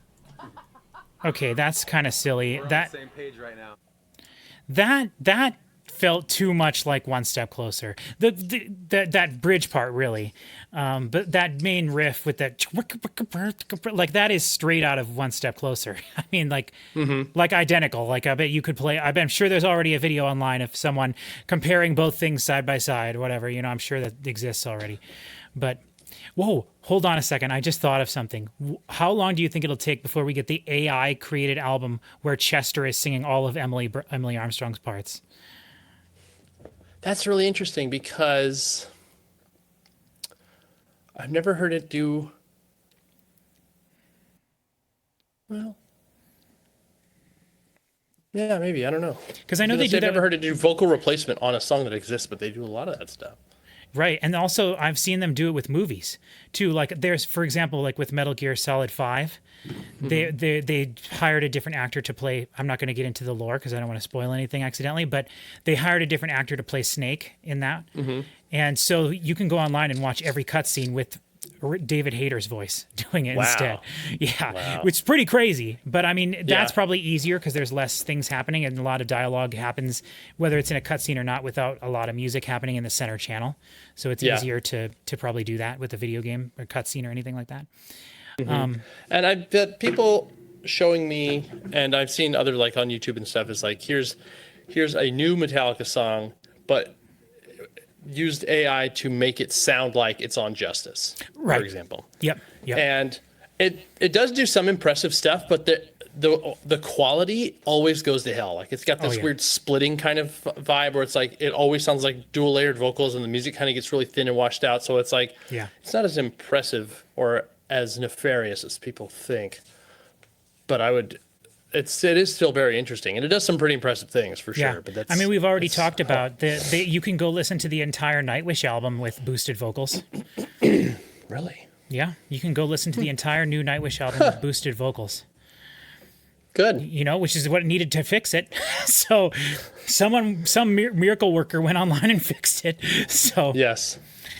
All right. that was interesting. I liked it, but I don't know. All right. Leave very soon. Okay, so I might we'll not be get able to finish this off, but we'll get through 3 of these. Well, let's just listen to all 3 of these in a row. okay. I'm fine with that, and then we can just talk a little bit afterwards. And you can, if you have Sounds to go, good. you can go, and then I can talk a little bit more afterwards too. All right, Sounds so this great. is going to be Stained, and then IGYEIH. Guarantee that stands for a whole sentence worth of words. IGYEIH. I give you enough something. I don't know. I'm gonna yeet even inside Hy-Vee. Hallmark. I'm gonna okay. Well, we'll see when we get there. All right, Stained in 3, 2, 1. Okay, this right away. I loved what we just heard there.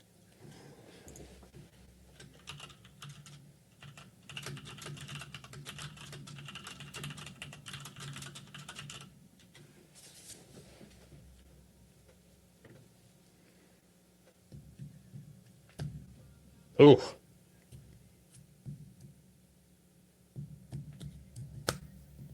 See, this sounds like a song Mike Shinoda made all himself. And it might be.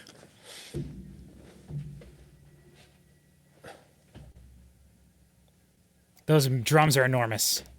They are huge.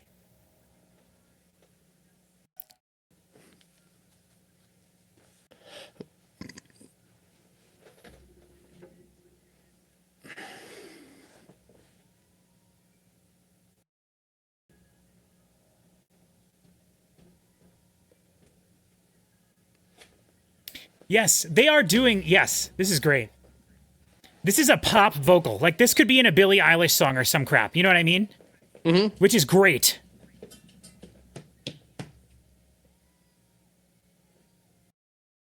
Lights. Oh.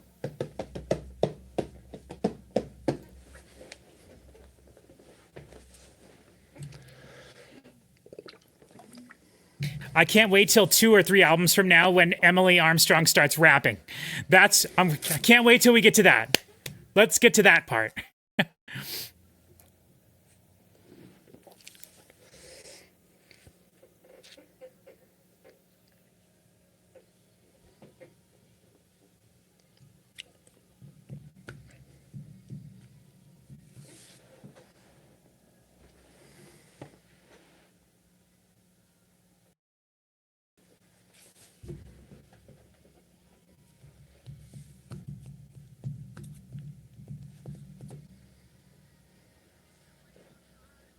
Ooh, good job, Mike. Nice.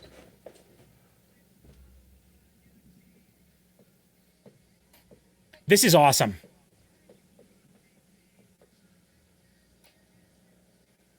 This sounds like a Christian song. Nah. Show me a cool Christian band that sounds like this, and I'll listen to that album. Well, I can't show you a cool Christian band, but I can show you plenty of songs that sound like this. I know what you mean, though. I Yeah. get it.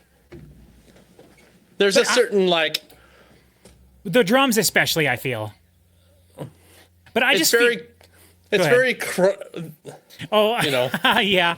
I just think that the vocal melody in the chorus is so catchy and so poppy. Like, Yes, it is. it's very much, yeah, okay, we'll keep going. I forgot I was going to stop it, but all right. I gave you everything I have. There you go.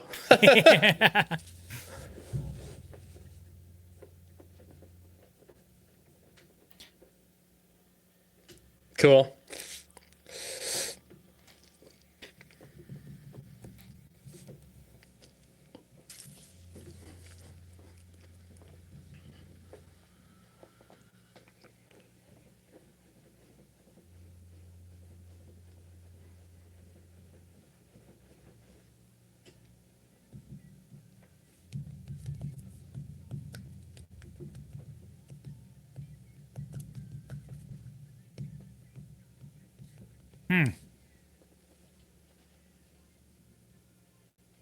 Ooh, that was, yeah. You might not even have to get 3 albums deep before she starts rapping. That felt very like something Chester would have sang, like very Yes. Linkin Parky this song is, if you can believe it or not.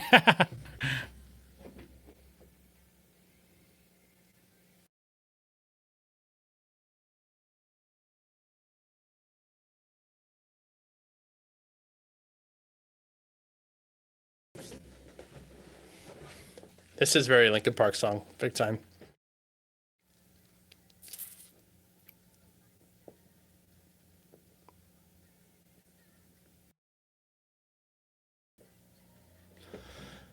They're using her a lot of like Chester. Yeah.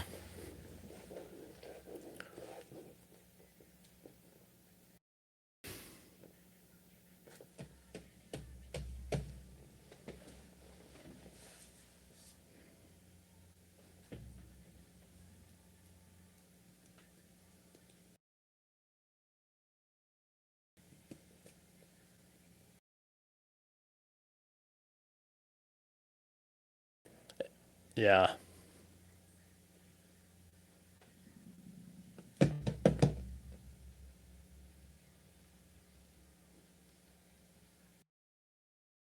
The drums are so raw. Yeah. I like them though. Uh-huh. Well, but that sounds like it could be the end of the song. Nope. Yeah, I'm happy that it's not. That was very in this moment. Yeah.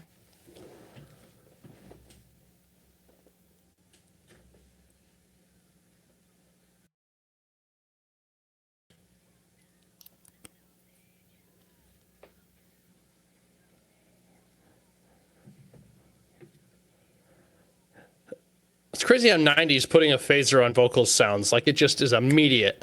Yeah.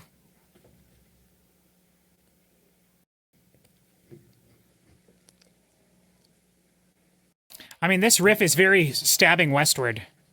Huh.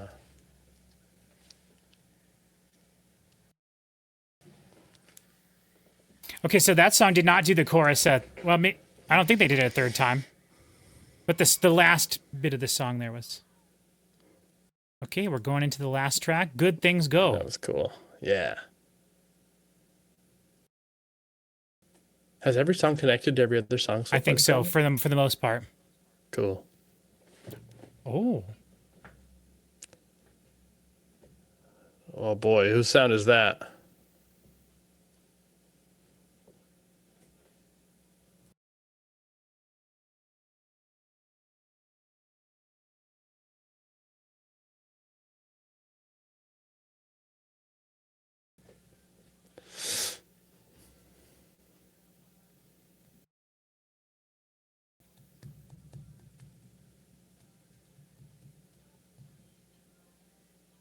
This is the best Mike has ever sounded vocally. Maybe not production wise, but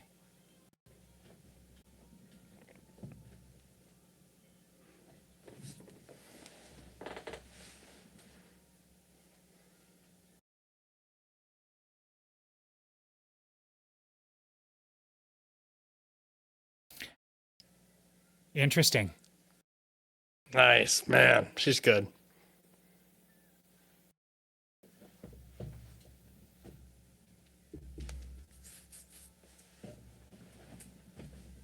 Dude, them together is great.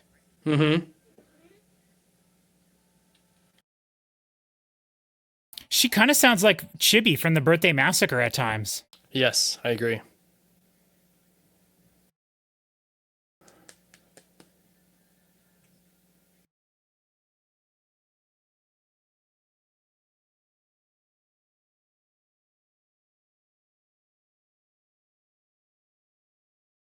This chorus is really great.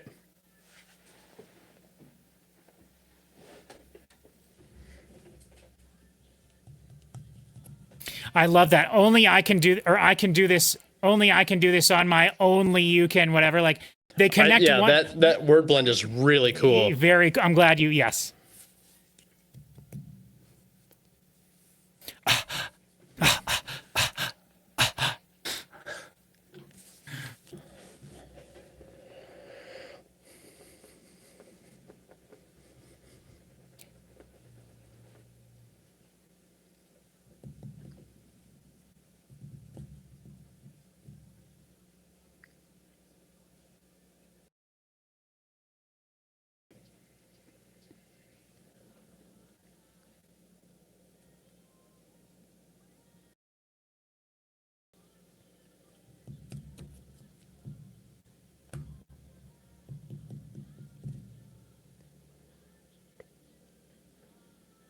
This is a great song.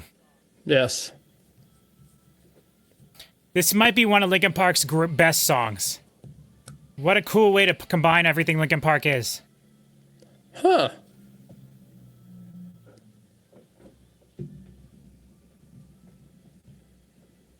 Wow. What a build. Boy.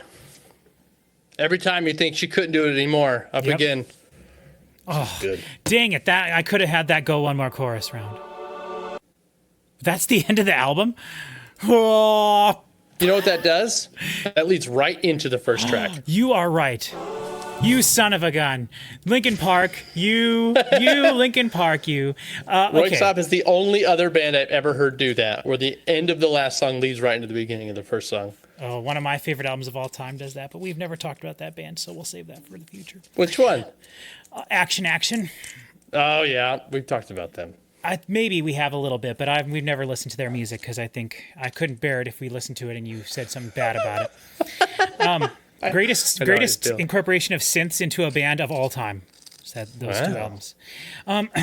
Okay, so I want to. Whenever you have to go, if that's fine. Just let us know your thoughts, though. I'd like to know all of your thoughts about this.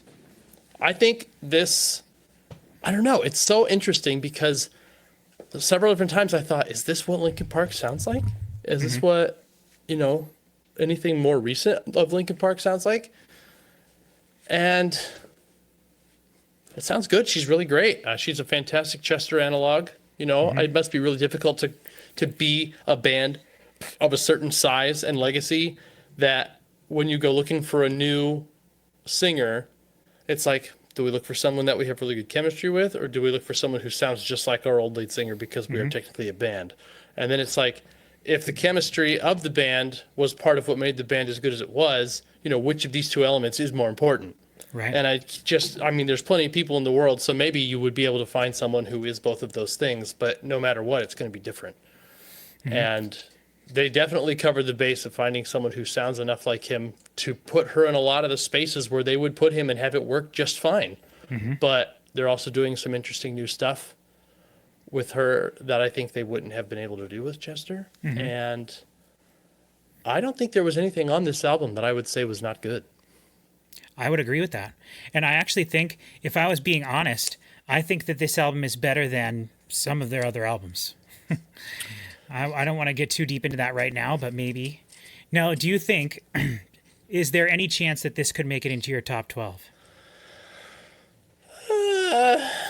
To me, I would think it would be quite a stretch if it did, just because you don't really have much prior attachment. I don't have any particular affinity for Linkin Park in that way. Right. And just based on the music itself, I don't think that it would be something that would land there, but I would certainly be willing to put it in the contenders playlist and see if it makes it in there, just compared to everything else. Sure. But it's not something that I anticipate being there, like a certain other album that came out today. So do you think, when you look at the songs on this album, if you still got them pulled up, was there anything this in particular that really stood out to you? Particular song? Yeah. I don't think so. I mean, I guess I don't know what would, in terms of just like being something I really like. Yeah, I'm curious. I don't. Especially since you're not as familiar with Linkin Park's entire catalog, I'm just curious if maybe if there was a song you really liked, then I could be like, oh, that comes from this time period in their career. Or that's interesting. Sure. You know what I mean? I'd probably have to give it a few more listens and then have one it's that tough to tell. sticks to me. Yeah, I know for me, I would say I don't think I really mind saying this, but I think the two of the songs that stood out to me the most were, I think it was Overflow and Stained. Or no, it might have been Over Each Other. The two songs that were mostly just like that awesome hip hop beat with her doing the chorus each time, which she did all the choruses on the album except for that very first one, which is interesting to mention.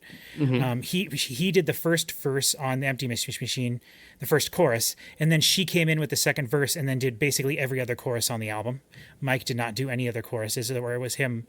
On every single Linkin Park album, except for this one, has at least one, if not two, or maybe even three songs where Mike just does vocals, just Mike, no Chester. Oh, really? Yes. And those are always my least favorite songs on the album, and that's not a thing against Mike, but those are usually more experimental type weird things. And he does lots of vocal layering and harmonies and stuff. And it's less about having a single thought run through a song and more about just what kind of cool, fun stuff can we have fun? How can we have fun in the studio today recording vocals and stuff? And he does lots of repeating parts and things. But those are always some of my least favorite songs on there. Whereas, like I said in that last song, I think this album is Mike's best vocal performances, easily on this. Now that Which is so funny because he does, the first album where they don't have any Mike solo work, and it's like, this is his best work. Well, but I will say, I in my head, I kind of separate when Mike's doing rap verses from when he's doing singing, though, because he did rapping on the first and second album, and then I think he has 2 or 3 songs with rap verses on the next album, and then pretty much after that, he's just doing singing. Just only singing. And you can really tell that he's not Chester, and they're not trying to be. He's definitely doing his own thing. Whereas I feel like on this, the way they were working together just worked so perfectly together. And I really liked the way that they sounded when they were singing together or when they were doing the back and forth thing. And another thing I just have to mention is that the first two, and I've talked about this before, but I don't know if I've ever talked about it on the channel, and I promise I won't go forever on this, Chris. But the first 2 Linkin Park albums, but particularly the first one, a lot, every single song was impossible for them to perform live because there's overlapping vocal parts in every chorus.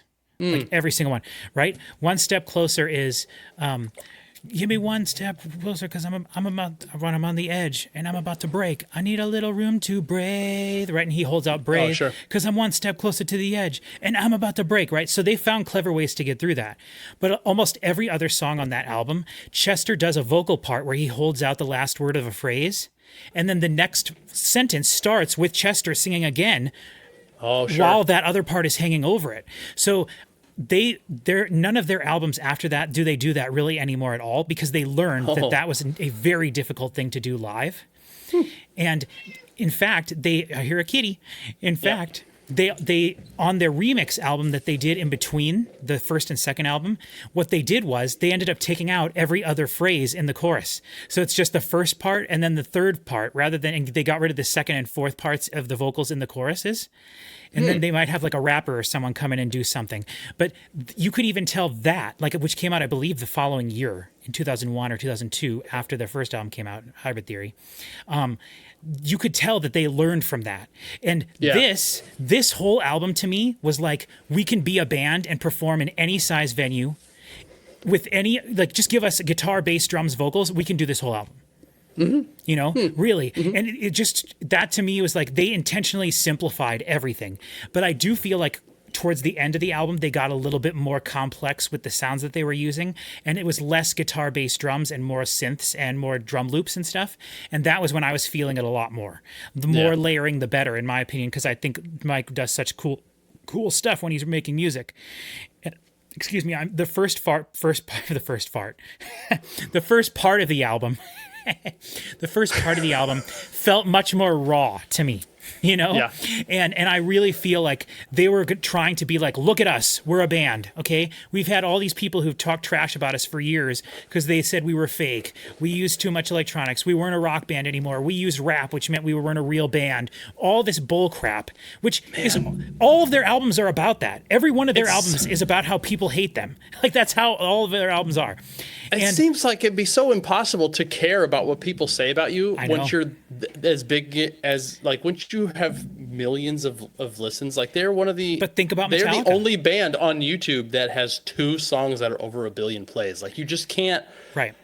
I just don't know how you can be affected by people saying anything about you, because it's so much of everything all at once. Right. But like I For said, 20 years. Think about Metallica, though, right? Those guys still get hurt when people say mean stuff about them, you know? And Do they? Yeah. From the few interviews I've seen with them, like Lars can get upset quite easily. Maybe not as much now, you know, but I feel like his default is upset, and you got to find ways to make him happy. I guess that's true. But certainly they've been big enough for so long that there were large stretches of their career where they really resented, I'm sure, a majority of their fans. Like, and Linkin Park, like, they really always, like, a lot of their albums, especially after their second album, are really just about them trying to do what everyone wants, trying to do the opposite of what everyone wanted them to do.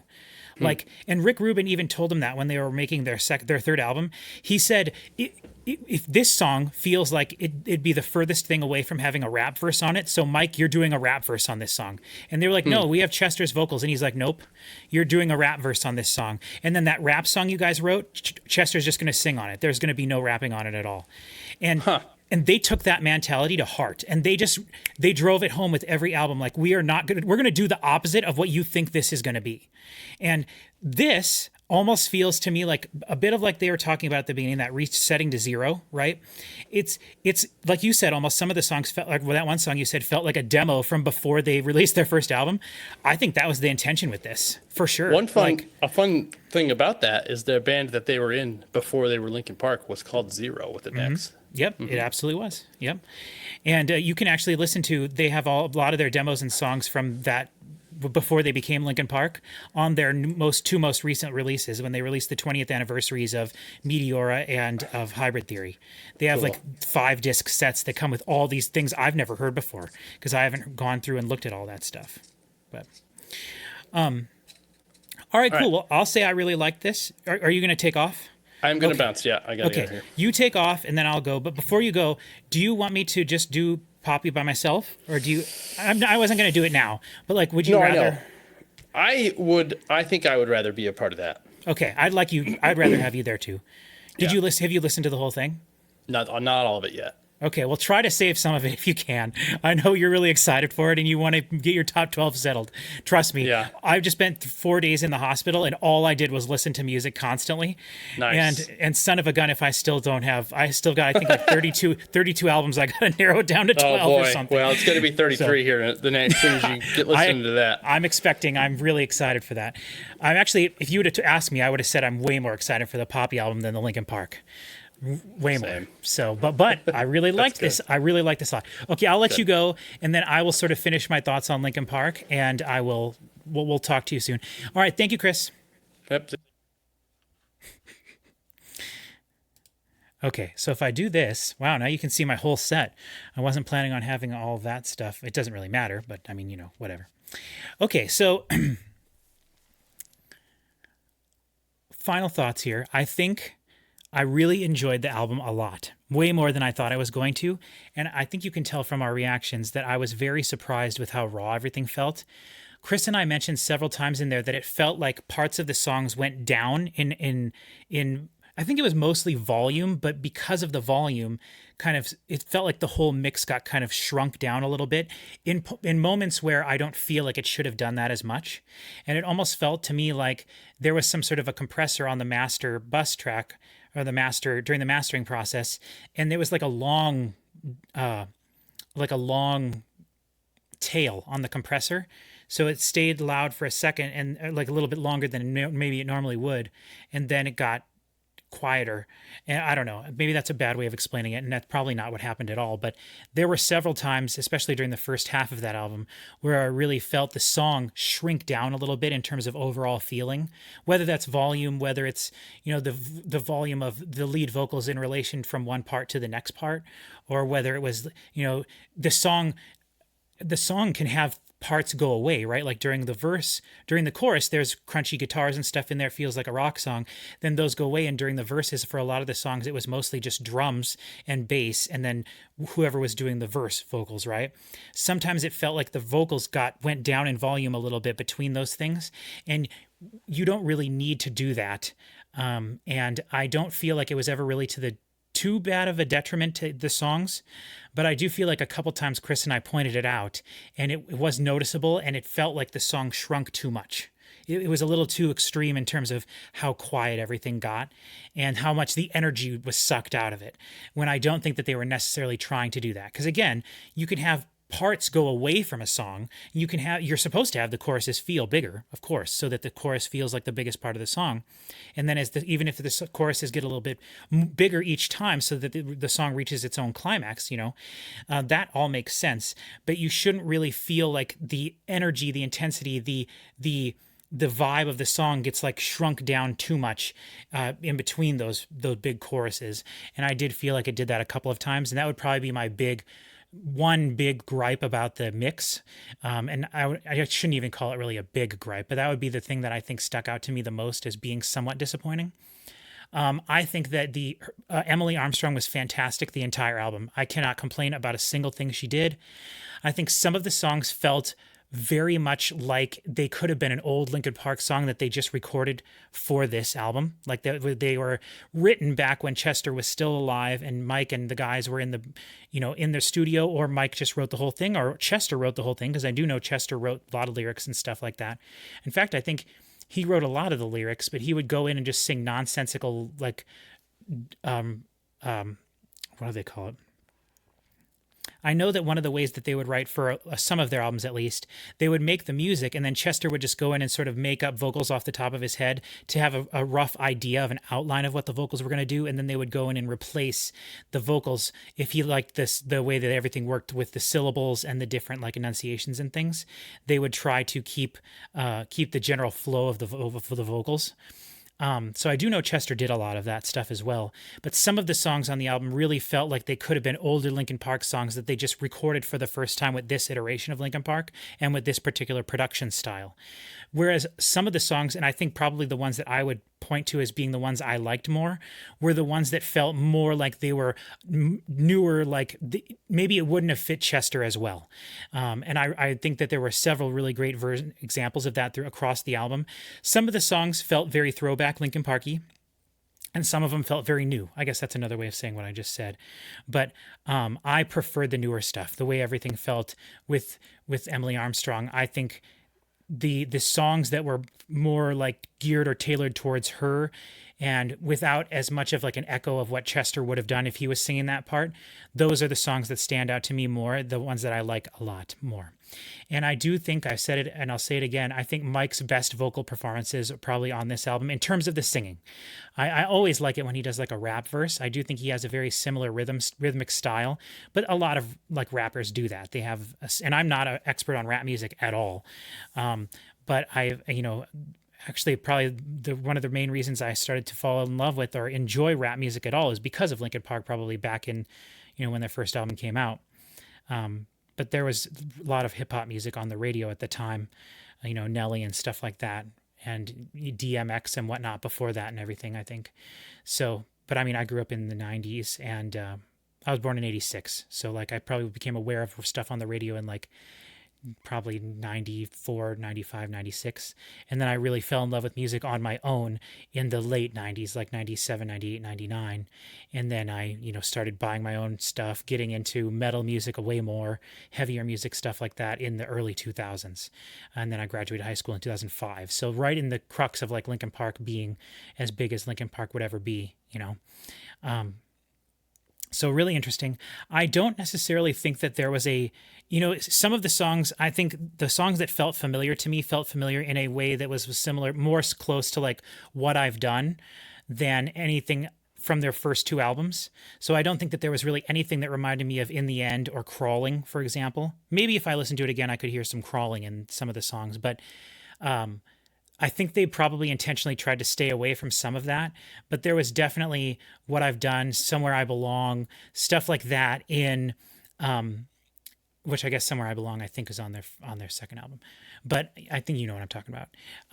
There was more vibes of that kind of a feel rather than the hip hop stuff, or there wasn't very much Points of Authority. There was the one obvious One Step Closer, but there really wasn't In the End.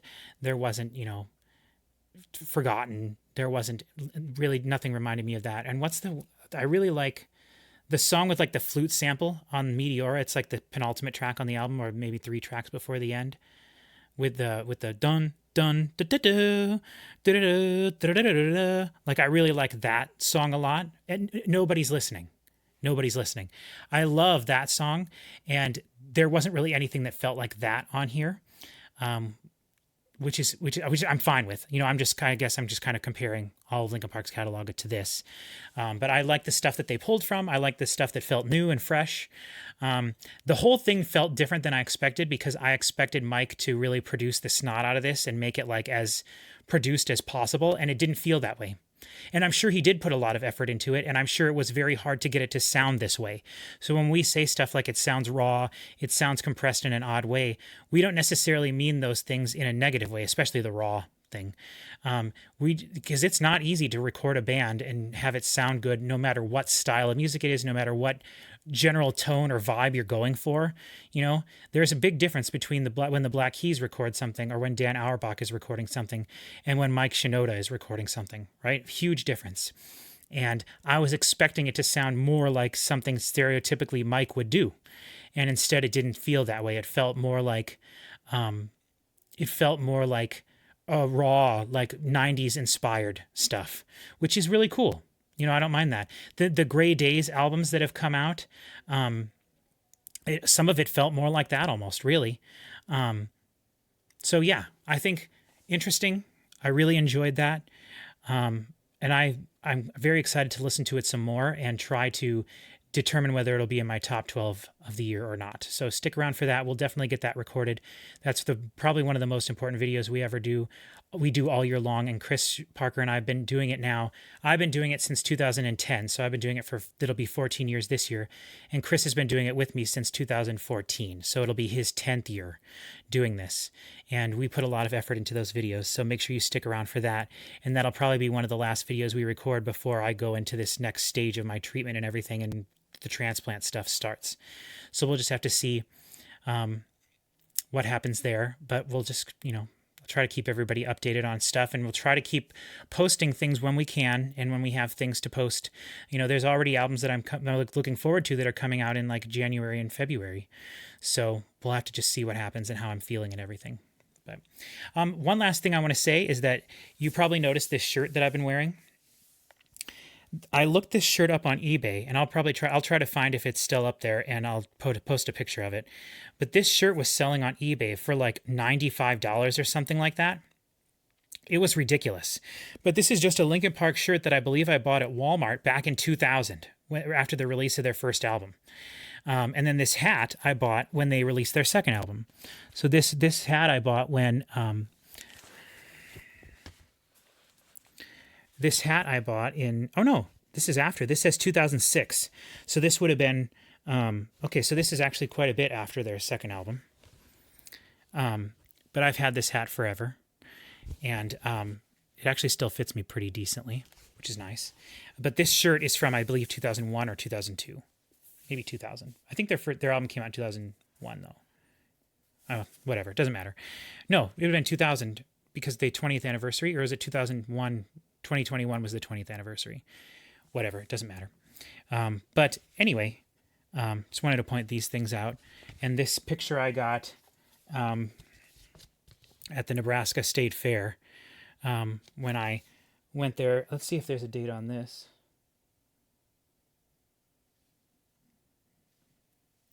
I don't see it.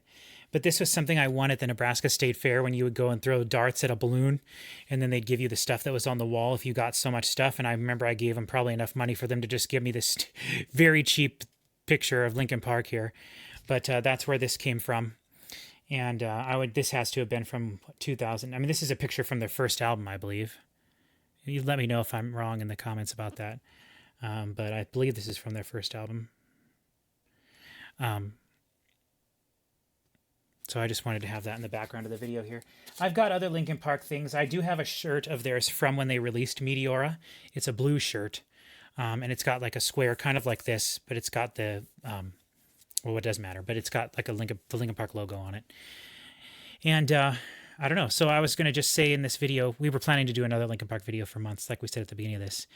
If you have old band t-shirts and stuff like this from, you know, even, like I said, this is from like 2000, 2001. I'm not sure exactly the year, but make sure you look online and see if some of them are like worth like a ridiculous amount of money. Now, just because they're being sold for something on eBay doesn't mean that they're worth that. You can always check under the sold listings, and that'll tell you what someone was willing to pay for it and how recently it was that they paid for the item. That's generally the better way to look up how much something is worth on eBay. So yeah. Anyway, I just thought that might be kind of interesting to talk about. This is apparently this is like the most expensive item of clothing I have, and there's a bunch of holes up here, if you can see, because when I actually bought the shirt, I didn't realize it at the time, but these holes, the shirt was folded up like this, and somehow got a hole poked through it, and so I've always had these holes in this shirt, and I wore the shirt all through high school and stuff, and I always had these holes in them, and I mean, no one gave a crap about the holes, but it still is interesting. So this shirt probably not worth very much in this condition or whatever, but still is interesting to think about. So, all right. Thank you very much for watching. If you're interested in the channel, make sure you subscribe if you want to find out more about the videos, what we've got coming up, at least the top 12, where we might talk about this album some more. It's possible. And if not, that's totally fine. If you are a fan of Metallica or heavy music or some of the stuff that we're doing here on the channel, I would recommend checking out our Discord channel. We have a really cool community that's slowly building there. If you like Metallica especially, we have a whole channel on Discord just dedicated to discussing Metallica, and people have very long threads discussing Metallica. And we try to post upcoming videos on there, like what we're going to be doing next, things like that. So if you're interested in the channel at all, feel free to check that out and think about joining our community there on Discord. But if not, that's totally cool as well. Thank you very much for watching. And yeah, we'll see you all next time.